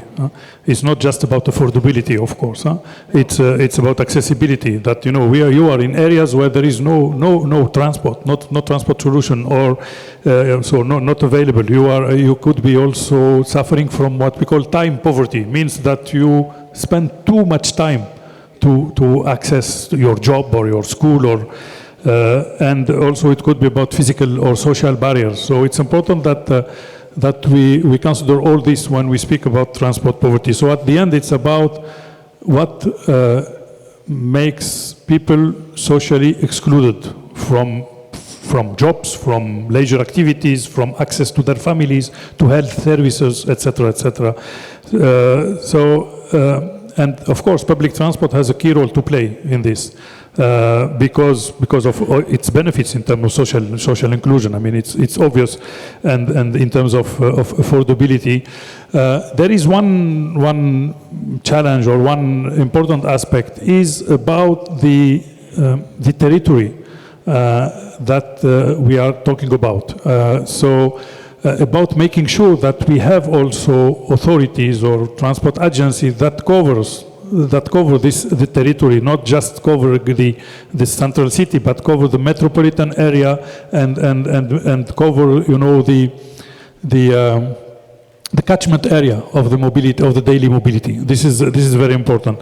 Of course, the Social Climate Fund is an important instrument, and I would say it's an opportunity to transform the mobility system in favor of the most vulnerable citizens, of course, and it's about going beyond transport to tackle social exclusion. So we have the opportunity with this instrument, really, that we don't think mobility, exclusively, but we think about the impact of mobility, or we consider the impact of mobility when we approach this issue. But there is a risk, and I think you mentioned something that could be also misinterpreted, I would say. If we use the Social Climate Fund to fund electric vehicles, I think we are not improving mobility of people. We are just replacing existing vehicles with electric vehicles. Of course, from a climate point of view, it's good. But if we talk about transport poverty, we are not going to reduce transport poverty by introducing electric vehicles. So we really need, and you mentioned the solutions, public transport, shared on-demand transport. So this is the kind of solutions that should be deployed to tackle this transport poverty. Yeah. Right? And I would like to insist on that, especially that it was mentioned now the cities and regions, they will have to prepare their plans by the end of June. So yeah, the plan is to include alternative options to people who don't have access to an affordable and an accessible mobility solution. Well, if it were the cities and the regions preparing the plans, I wouldn't be worried, but it's the member states. Yeah, of course. So we understand each other. I hope they're going to consult our cities and regions, as they should, like Beatrice mentioned. Let's look at the situation in Italy, Raimondo. So how does transport poverty manifest itself in Italian cities and regions? And also let's bring the private sector back in, because companies, for example, are major traffic generators. Is there a way in involving them in this challenge of overcoming forced car ownership, for example? Yes, first of all, in Italy, as in many European countries, transport poverty is really an issue, but Italy as a country and the government, it seems it's taken very seriously. We like to joke many times, we love joking, but this time with this issue, we take it very seriously, and we created a national transport poverty lab in Italy, pushing public authorities and private companies and citizens and regions to propose measures and concrete measures. What we want to do is basically three things. First, to know about transport poverty, to have the data. Do we know exactly where the vulnerable are? How much do they gain? If they have access or not? Which kind of mobility do they need? So first thing is about data. And now with the new technology and with the apps and smartphones, we can know much more than in the past. So first step, to know. Second step, to consider transport poverty. As you said, this is something completely new, and it's not considered in the decisions by leaders. So what is transport poverty? And we have created an idea that, like when you have an infection and you are forced to cure it with an antibiotic, to remove this infection, then you have to prevent some other symptoms, and you need a gastroprotector. You need something that can help that these measures, for example, these measures for climate will not create troubles to vulnerable people. So we say you need a gastroprotector, and to fight transport poverty is like the gastroprotector. Otherwise, you will have politicians or people who tell you that they don't want to be cured, and we miss the opportunity to have climate and environmental action. Last thing is to fight transport poverty, and we collected already 60 measures, concrete measures, also by the private sector, also by mobility managers in the cities, but also in the companies, practical measures, and so that we can help the government to choose and to pick up the best things and to select them in some drivers and some big pillars. So if we win this battle, shared mobility and public transport in Italy can have really a chance to improve. If we lose this battle, we will lose a political battle, and with the polarization, this will be very, very bad, in particular for Italy. That's why regions and cities, and we are working with Rome, with Eugenio, with Anna, they have a crucial role for this. Yeah. So we have a unique window of opportunity. But yes, and it's very fast, because they have to, the plan should be given to Brussels until the end of June. Yep.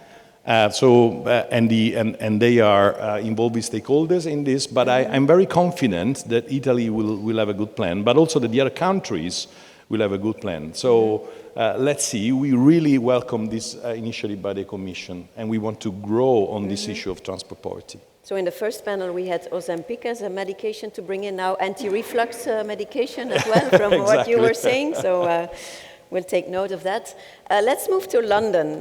Seb, it was already mentioned in the previous discussion as well that there are measures such as urban vehicle access regulations, ultra-low emission zones, low emission zones, congestion charges, and so on. They're not necessarily known as the most popular measures, to put it mildly.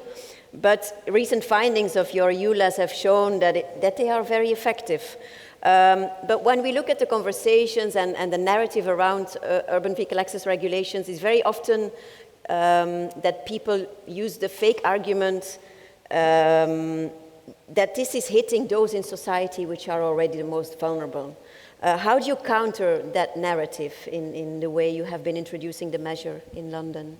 Sure. I don't know what you mean there, Karen. It was universally popular. It was a breeze. We had no problems. It was the best months of my life.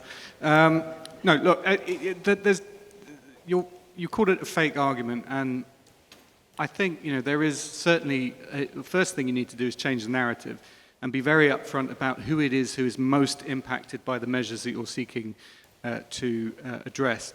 And of course, it is the fact that the vast majority of people who are exposed to extremely poor air, the vast majority of people who live near big roads that don't have necessary tree lines and all of the other mitigating measures to absorb pollution, the people who are least likely to have air filtration systems in their homes and in their apartments that can deal with some of the problems, they are, of course, the poorest and most vulnerable in society, and they are the people who are most likely to have asthma, the most likely to suffer from childhood conditions that obviously have an impact not just during childhood, but throughout life as well. And so we've done a lot of research into demonstrating where the biggest impact of air pollution is.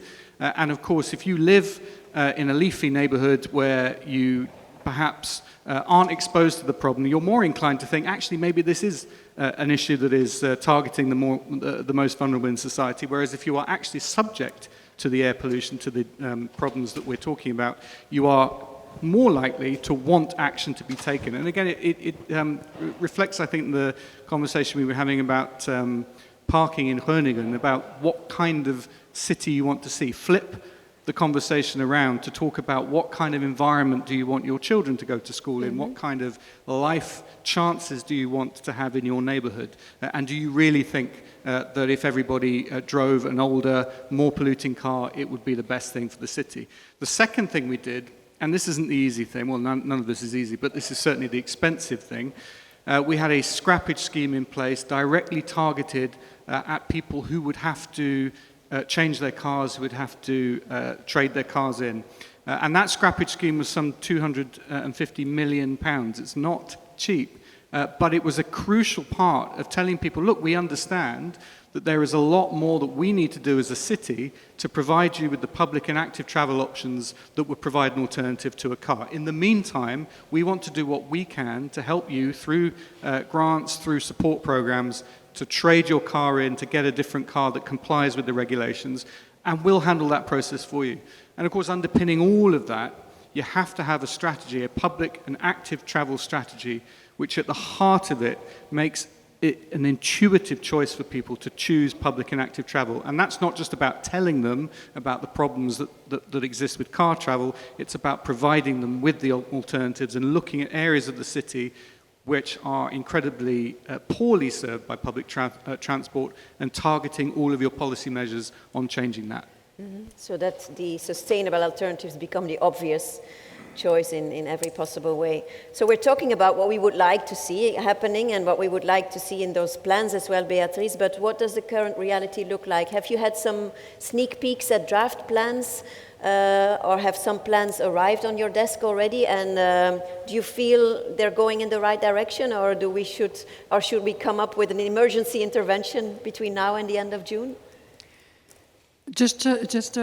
Before answering to your question, just to clarify, but because I was really surprised when we were drafting the social climate plan, and by the way, this is part of the Fit for 55. You know that we have our 2030 target, that we are very close, despite the Cassandra's voices, very close to reach it, and we have a climate neutrality target for 2050, as you know. I was very surprised to see that there was no transport poverty definition in European law. There was not. And we did it in the Social Climate Fund. And it was also from an accessibility and affordability perspective, but because we agree with the 3 A's perspective. So first time that we did this definition, and I'm jealous of you in one sense, because we don't control the narrative when we work with Council and Parliament, meaning that it's too easy to turn. The very positive thing is that we will have 3,000 euros available for you, or in public transport, or in active or micro-mobility, or in a social leasing of a car, because this comes from polluter pays from a European system. It's very easy to turn it. You will pay because European bureaucrats want you to pay. So that's the narrative that we will need your support in seeing these opportunities of funding from polluter pays. And just to say that we are insisting that the Social Climate Fund, and this is in our recommendation, first that they consult you, regions and cities, especially you cities, but second is that we go also to measures. Because it's not only the pumping money, let's put it like that, but sometimes we have barriers, clear barriers for development of micromobility, or clear barriers for developing of public transport, or lack of opening markets for access to charging stations in the case of electrical vehicles, for example. So we go to reforms. There is also a part, what we call the direct income support, and this is part of our recommendations that they come all the time. For you to know, member states, they need to design the plan, but they have the right to up to 37% of the money, they can use it to direct check.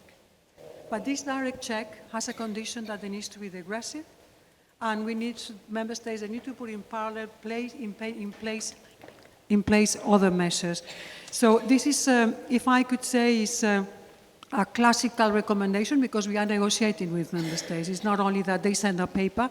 We have, for the time being, I think we have 3 already official ones, draft official ones, and we are negotiating with all of them.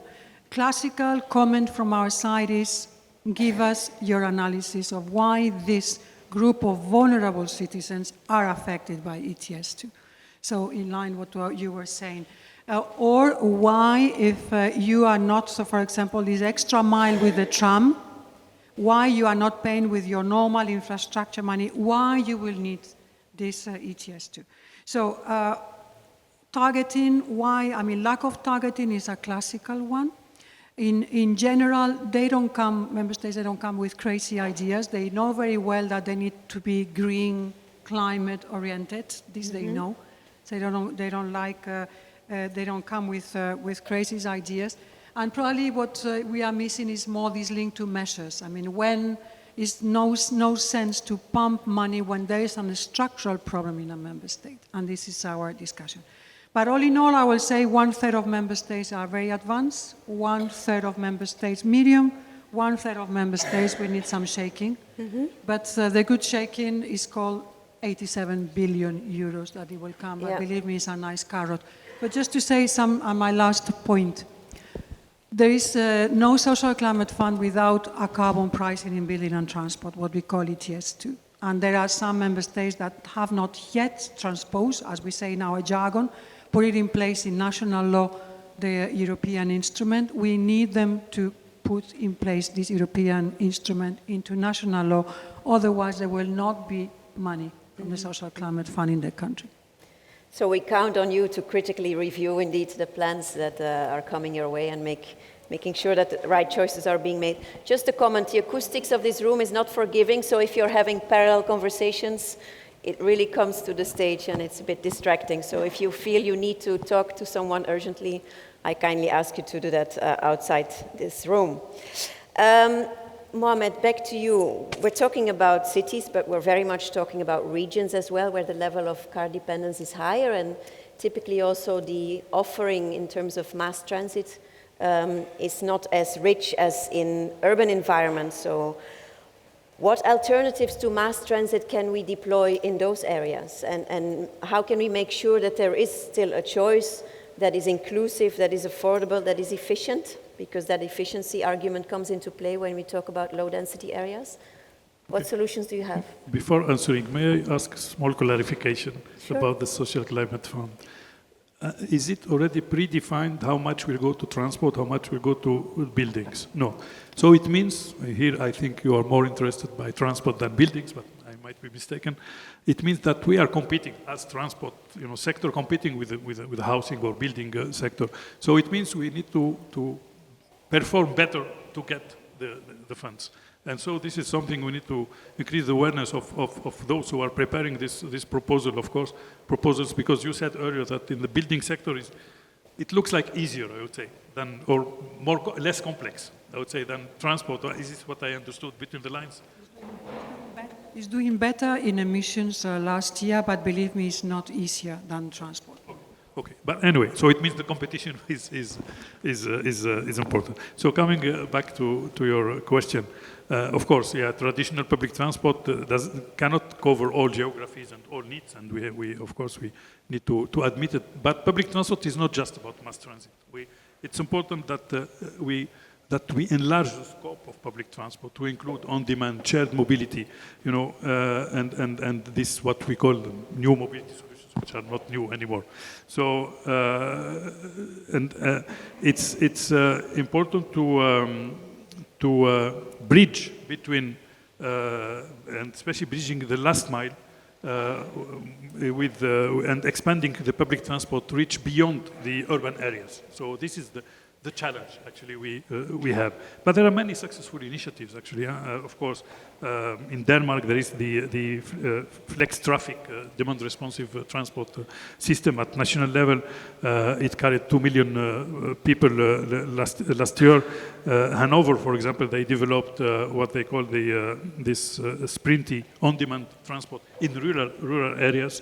We have the Paris region with the carpooling with the company Caros, amongst others, providing carpooling in the Paris region, where everyone who has a transport pass can have 2 trips per day, using the carpooling service, free of charge. I mean, if they with the condition that they use public transport after. So this kind of initiatives, I think, should be encouraged. Outside of Europe, I see there's Transdev here, and in Australia, they have in New South Wales the Right Plus service, which is also transport demand-responsive transport in the region of Sydney, connecting people with the key transport hubs.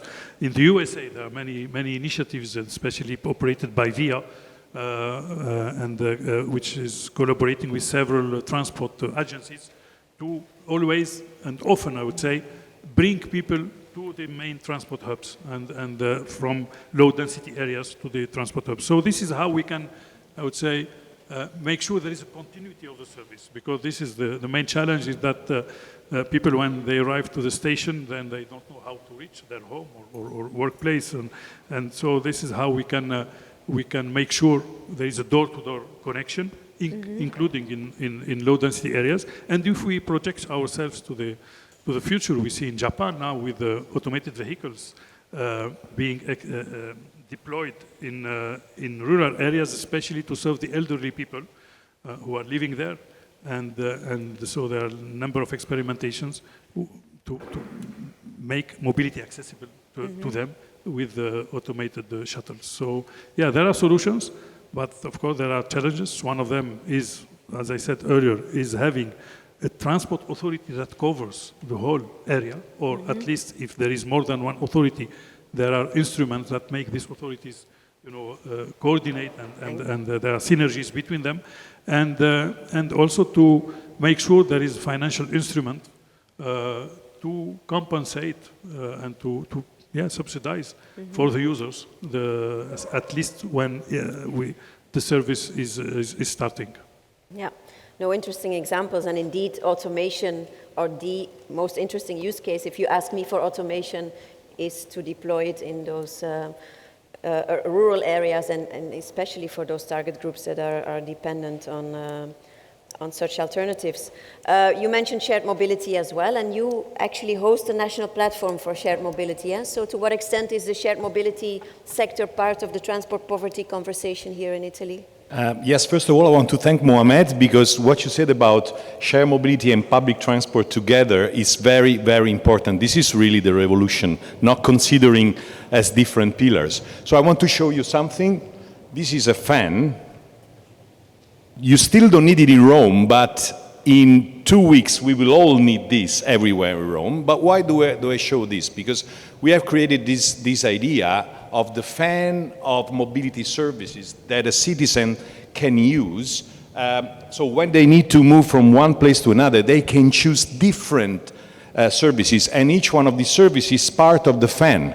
So it's a small part of the pen, from public transport, bus, trams, shared mobility, demand-responsive transit, taxi, everything that you can choose, but your private car with only one driver, one person aboard. So this is the revolution. The fact that you can choose and pay and get money if you don't have them by help from the social fund and other initiatives, but they are all part of the same bunch of services, and then you pick it up and you close it, and then when you need it, you use it. This is the revolution, because so far we have considered public transport as separated from shared mobility service, and this should be overcome. And UITP is doing this. We are part of the UITP Shared Vehicle Committee, and we are doing this work. So what we really are doing in Italy is trying to merge this first at philosophical level as mentality, and then at practical level in law and money. But we need another conference from this maybe. The problem is how also to overcome the differences in the financing mechanism. Is shared mobility only a market and commercial sector for rich people in city centers run by big companies, or is this a public service? And if this is a public service, how we can merge with together with the public transport? These are the things that we should overcome. But we should start thinking that they are all part of the same tool in the hands of the citizens and the vulnerable citizens. No, that's a key point that you're touching upon, and it's at the heart of the conversations we have at Polis as well in our governance working group. How can we find new public-private partnerships that create a win-win, that create a business case for the shared mobility sector, but also provide more options to the citizens? Talking about options, I think Beatrice might want your fan, because she was using her notes earlier to... I officially give it, you will use it, and from a Rome gift. We're not, for you, it's maybe too early in Rome, but being in Brussels, it's different. We already need it right now. Seb, we're talking about cities, but very much about regions as well. We were earlier touching upon urban vehicle access regulations, which you need to do to cope with the negative externalities. There's so much you can do within your territory, but there's a lot of incoming traffic also into London or any other city for that matter, which is creating these negative externalities. So how can we overcome this increasing urban-rural divide and this statement of people from the hinterland saying, I have the right to come to your city with my car because I have no alternatives? Absolutely. And I mean, Eugenio, you probably know the size of London better than I did. You just gave the square kilometerage, but the variation within the city as well is also a factor here. So it's not just the fact that there's a rural-urban divide, there's also a divide within the cities. I'm sure it's the same in Rome. You mentioned the large area of green space. Of course, as you move out towards the outer edges of the city, the composition, the demographics, the politics changes very, very considerably. The majority of Londoners do not own a car, and the figure in inner London is 62% of households do not have a car, but in outer London it's only 33%. So clearly there is already a different mindset, a different approach in terms of how people view the choices they have and so on. And that's why and I mentioned this earlier, we're focusing on increasing the density of public and active travel options. So we have some 400 kilometers of cycle lanes across the city, now expanding that into the outer suburbs. We've got new express bus routes which deal with a gap in the public transport system where previously the radial routes had been very well served, so it's very easy to get in and out of central London, but if you wanted to go to another town centre in outer London, you used to have to go all the way in, come all the way out, and of course, why would you do that when you can just drive and it's quicker? We provide the express bus services that run around the city, the Superloop network, and that's designed to try and meet that need. And of course, we need to look at the provision of services within the existing model. So we've got some 700 rail stations across London, rail, tube, Docklands Light Railway. But the difference between the service you get from a London Overground service and a national rail train operating company can be enormous. You can have a 30-minute, 40-minute wait if you're using a national rail train operating company, as opposed to the minimum service that we have of a 15-minute service, though in most cases it's a lot less of a wait than that.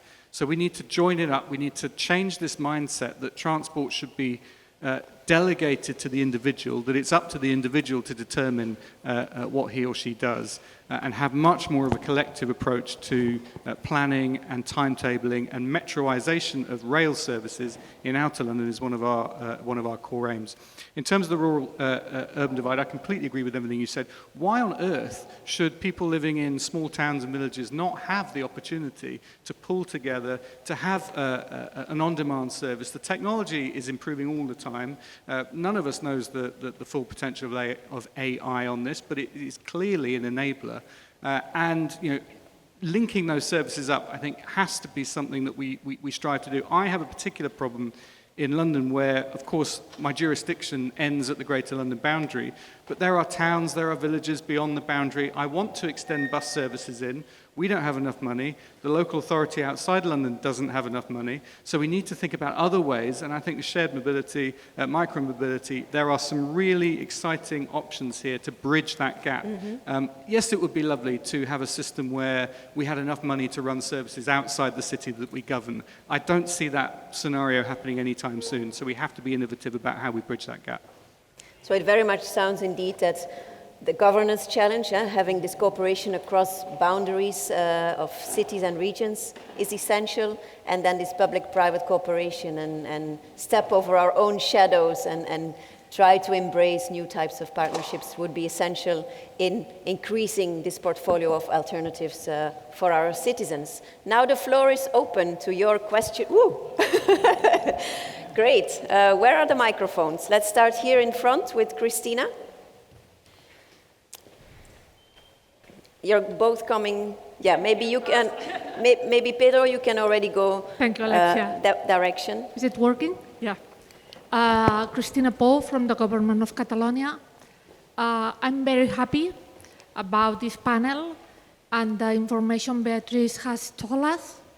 The thing is that in Catalonia we have big cities like Barcelona with problems, but we are dealing a lot with the poverty in rural areas peri-urban areas, and as in Greater London has just said, the problem of commuters every day to the city. And the thing is that we are having, as it was mentioned before, courage politicians with a vision, but I think, and I would like to know your opinion, that there is still a gap between cities, regions, and national government. I mean, because at the end, we need the money to fund all these issues and all the solutions we have planned and the visions of our politicians. But we are not getting the money, or we don't have enough money. And as you mentioned before, the money will go to the states. And I think there's a steep gap, and I would like to know your opinion. Thanks a lot. Yes, Beatrice? Thanks a lot for your question. Clearly, there is a gap between the different governments, and you've forgotten the European one, because I will add also the European one. And the moment that from European Commission side we put the nose into transport and local authorities, the nose is cut like one of the Roman statues, because they say subsidiarity, don't put the nose there, is our business. But I think that we will all agree that there is no transport policy without transversality, horizontality, and verticality. You need all the dimensions. So I fully agree with you. On the lack of money, I don't think there is such a lack of money. I think that is pricing the right things. And that's an example is DTS2. It doesn't come from extra money from the European budget. It comes from polluter pays. So I think that creativity can be there. So there is not exactly, of course, money is super important, but you can have pricing policies that give you that money pocket to invest in appropriate solutions. But I agree with you. Pricing is a very strong mechanism indeed, and can really accelerate the change. Floridea? Yeah, Floridea Di Chomo from Cambiamo Change Mobility based in Madrid, a research action cooperative. And two remark questions. One is for Beatrice. If at European level you said that you leave the state to define the people in vulnerable situation, I prefer to use this language instead of vulnerable people because it's our society that put them in this situation. I see there a little bit a risk because, of course, there is political willingness at each country. So I don't know if you provide them some guidelines. For example, a person most probably in vulnerable situation is a racialized woman with disabilities. That are the three pillars of the vulnerabilities: gender, race, and health. And then, so if you provide some guidelines to the state, some safeguard, a person should have this characteristic. I mean, this is at the group of the 10% that was highlighted by our Philip before. And then a question to Mohamed. For the public transport, we always talking about how to scaling up, how to go to critical mass, but why not to go on the scaling down? I mean, where is the incidence of the UITP I know that you fight a lot about that, but what is the policy strategy that you use for take out transport from cost-benefit analysis aspect and put transport in the service that is social service? I mean, it's like education and it's like health. So where is the debate there? Because we already talking about that since 2000. Thank you very much. Okay, I will start. I mean, I can only agree with you because if you have the perception that we are not advocating for public transport as a public service, means we are not communicating properly. So, of course, public transport there are public service obligations that we need to comply with. That public transport needs to be accessible to everyone. But what I don't let's say, what I don't want to speak about is about subsidizing public transport, because we are not subsidizing public transport. We are compensating the public service obligations. So public transport is defined by public authority, is defined taking into consideration the needs of the citizens, the needs of the city, I would say. It could be operated by a public or a private operator, and it's not to the private operator to assume the cost of decisions taken by the public authority. That's why we need to compensate, because it's not the operator is not defining the routes, is not defining even where the stops are located, is not defining the parameters of the service. They are there to provide a service defined by an authority. So it's normal that we compensate this operator to do the job. And so, this is the basic. These are the basics of public transport, and this is the approach we advocate, of course, for at UITP. So I don't know. I think we agree on the same things. So when you say about scaling down, do you mean that we need to reduce the service? Yes, exactly. Yeah, yes, and certainly. I mean, seen from a professional association, this is what we want. But then you need to convince the state or the other territorial, let's say, authorities to fund this service, because, as I said, the parameters are defined by the public authority. They are not defined by the operators themselves. Beatrice, you wanted to pick up on that as well? Just very quick, and you are absolutely right in the vulnerable situation, not vulnerable people. And what we were rather careful on the Social Climate Fund, and I will invite you to read the regulation. Believe me, it's not very boring for being a regulation. Is that we put people at risky situations, and clearly single mothers are there, gender, old people, young people. I mean, we give long list, and we consider gender and many other elements. Just to say that we work in the implementation of the social fund together with DG Employment, and DG Employment colleagues are very strong in European social pillar.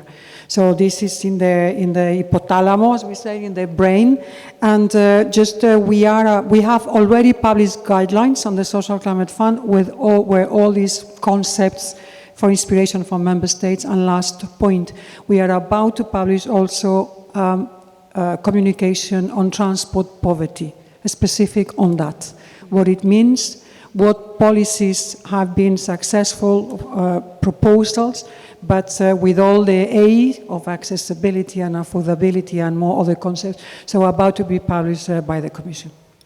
Thank you. Please be brief in your questions so that we can have as many as possible in the 6 minutes that we have left. Peter Jones. Thank you very much. Peter Jones, University College London. We're talking about problems particularly faced by people in suburban and rural areas and getting access to jobs and services, and clearly mobility is central to this, but not only mobility. There's an issue about the digital infrastructure and maybe more government services going online, and then the rural equivalent of a 15-minute city, maybe subsidising post offices in villages. Do you see those two elements have a complementary role along with mobility in tackling the problems we discussed? Yeah, I completely agree with that. I think planning and mobility, I mean, you have to consider, if you're housing, job provision, transport is basically an enabler of so many other things, and we often think of transport just as a so you're absolutely right. If I could just say one thing very quickly on accessibility, because I don't think we've often appreciated the degree to which large portions of our fellow citizens are locked out of what should be a public transport system through bad design, poor choices, historical legacies, and so on. So it's really important, and it's really encouraging to hear that the Commission is doing this. From the design phase, that at the very beginning, now obviously we're doing a lot to retrofit. We've got a step-free access program in London, for example, but it's so much better to start at the design phase, working with all of the protected characteristics, not just physical, but also neurodivergent as well, for whom a lot of the choices we have made historically are a real barrier. Sheila? Hi, my name's Sheila Watson. I work for the FIA Foundation. Sorry, I'm another Brit. This feels now like a little bit of a run. I just really want to echo what Seb said. It would be a gross mistake to change our policies on cleaning up vehicles in the name of the poor. The poorest people in our society don't have cars. And so the policy changes that we need to make in relation to vehicles, particularly because of air quality. We have in London the awful, awful fact of the only child whose death has been attributed to the fumes from the vehicles on the road near where she lived. Her family didn't have a car.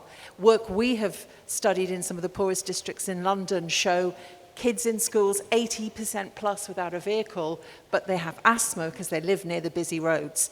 The work that needs to be done is to fully understand, to avoid targeting the wrong people, what the real emissions are. And that's why I would recommend an initiative we support called the Real Urban Emissions Initiative, TRUE. It's worked in London, and it helps Sadiq Khan to know that his black cabs weren't getting cleaner. If he'd gone by the tested values, they were, but they weren't in the real world, and nor were some of the buses. That work in Poland has enabled the mayor of Warsaw to introduce a low emission zone. If a politician is going to take pain for addressing this issue, you need to know you're getting the gross emitters the best bang for your buck. And the True Emissions Initiative can do that for you, and it's completely free. So if any city wants to take that up, please do approach me afterwards. But please, let's not roll back in the name of the poor. It would be a gross dereliction of duty. Very important point indeed. Let's move on to Tom, European Parking Association. Thanks for the applause. Hi, I'm Tom Antonis, representing the European Parking Association. So very briefly, but parking was mentioned quite a lot previous session and now. Just to say, for us, this is really a public-private partnership because you have the public sector with the on-street parking, but let's not forget the private sector with the off-street parking. And the idea is indeed that pricing is important. And we want to get a lot of people moving their cars off the streets to free them up and to save the space. So indeed, you need to look at the fact that on-street parking, it remains a difficult political decision to reduce the price because, to increase the price, sorry, because indeed the off-street parking sector looks very carefully at these pricing mechanisms, is willing to get the price down to get the people off the street. Mm-hmm. And the technical people in cities we work with, they want to see higher prices on the street. But it's a political decision, as we heard in the previous session as well. So we urge, and amazing, Polis, great summit here, well done. So we do urge the political leaders to take this decision to put on-street parking at higher rates because, I mean, there's no such thing as free parking. Mm-hmm. And a little pitch, we're doing our conference in September in Brussels. I have some flyers here. The title is Reshaping Urban Space, so it's all about this, and you're all very welcome. Karen will be on stage, so, you know, we all love that, so please come over. Thanks a lot. Yes, if you can pass on the mic. Is there anyone who would like to respond from the panel on this parking issue? No?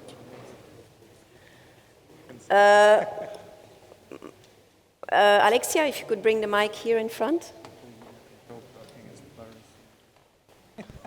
To Fuensanta. Thank you, Karen. Just to remind us that the Social Climate Fund is not only about transport or vulnerable transport users as individuals, but also vulnerable micro-enterprises. So that means that, in practice, member states can include in the social climate plans measures to help vulnerable micro-enterprises to make the transition to zero-emission vehicles under corresponding infrastructure. So I encourage all of you to make sure that these plans take into account that element that is so important of the Social Climate Fund. Thank you. I'll give the final word to Els in the back, and then we have to wrap up. And you would like to react? Let's wait for the next question.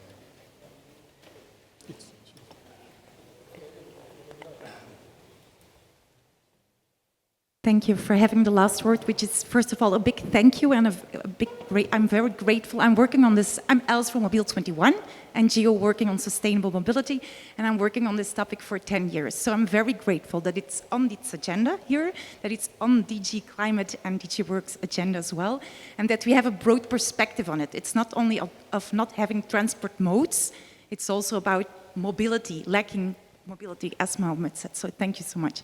I would like to call out for action, as Sana also asked us for, to cities and regions, because you're the ones that are the closest to those people in vulnerable situations. You have social organizations, NGOs that are already working on this topic, so please build upon their experience and because they have the needs. And at this time, you also include the diversity in the discussion that we need. We don't have to talk about them, we have to talk with them. Please do that. The second one is, Mohammed, you said, I don't like electrical vehicles. I do like electrical bikes. And I do think there is a major opportunity for biking and electrical biking and the groups we're talking about in helping them out, because it's sustainable, it fights climate change, and it's also sustainable in the long-term solution. So that's the second one. And the third one is, please mind the digital gap. You're talking about public transport, about shared systems. Of course, they have their values, so we do have to consider. But there is a major group of European citizens that is not as digital as we are. Yeah. And we have to take them on board as well. Thank you. Thank you for those observations, Els. Any final comments or answers? And then we have to wrap up. Very brief. Oh, sorry. Thanks. First of all, I can assure you that in Rome we love electric bikes, otherwise it would have been possible for us to go all the 7 hills. What is important, I think, is that we should not consider social climate fund as the only measure. I think they are triggering something on transport poverty they should face at different levels. By cities, we have collected some existing measures already by cities, by public transport companies, by private companies on shared mobility. So we should take this as a triggering action for the future. Let's not only focus on social climate fund, because when the money in 7 years will be finished, or if it's not enough, then maybe we don't have anything to say more. And we should say more at different level, national, local, and regional. About parking, if we don't start from emissions as a goal, we can start from a space, from a street fight, we call it, from the space in the city, and emission will be an indirect effect. So if we start from the space, and we together with your associations, but also with citizens, decide how much do we want to rule the space in our cities, then we can lower down the emissions. So this is another way of facing this topic. Let's start from the space. And we have seen that in many cities in Europe, they have done this policy, sometimes maybe a little bit too strong, because people have not accepted completely, but let's start from the space. Yeah. Sepp, you wanted to come in, and then Mohammed, and then we're done. Sure, very quickly. One thing I haven't addressed is the cost of transport to the individual. And the decisions that are made as to how funding models are allocated. We in London do not get much support from central government for operating costs, so our fares are correspondingly much higher than they are in other cities around the world. What we've done is introduce a huge raft of concessionary fares for young people, for older people, and for a whole series of categories to try and mitigate the impact. But clearly there is a wider discussion, a philosophical one, if you like, and I think you summed it up earlier. So let's stop calling it subsidizing. This is investing. Why is it that we invest in roads but subsidize rail? It can't be, it's got to flip that round. Mm-hmm. Indeed, public transport is an investment for sure. Just wanted to mention something, because there are some reflections made earlier. 70% of the CO2 emissions are taking place in cities, in urban areas. But, when we go to, you mentioned about the social climate fund and the power that the national governments have, when we have the discussion at COP, there is also the national governments involved, And we need to find a way to have the local governments I mean, as you said, it's not just consulting them to prepare proposals, but making them involved in the decision making. Because otherwise, you know, we have national government deciding for what will take place in the cities, and you know there is always a gap, and because also they decide what they want to present, and not those who are making the proposal themselves. Okay. Thank you. Absolutely. The very final word for the Very Commission. short. Micro enterprises, absolutely. Thanks for mentioning. Digital gap. Castilla y León in Spain is putting a program on demand transport that you have your app and your telephone for your old people, because we cannot forget old people in rural areas. And just very last point, we need your support on carbon pricing policies. They can offer fantastic opportunities for vulnerable situations and for sustainable transport. A clear and good message to close this panel with. Please join me in thanking the panelists.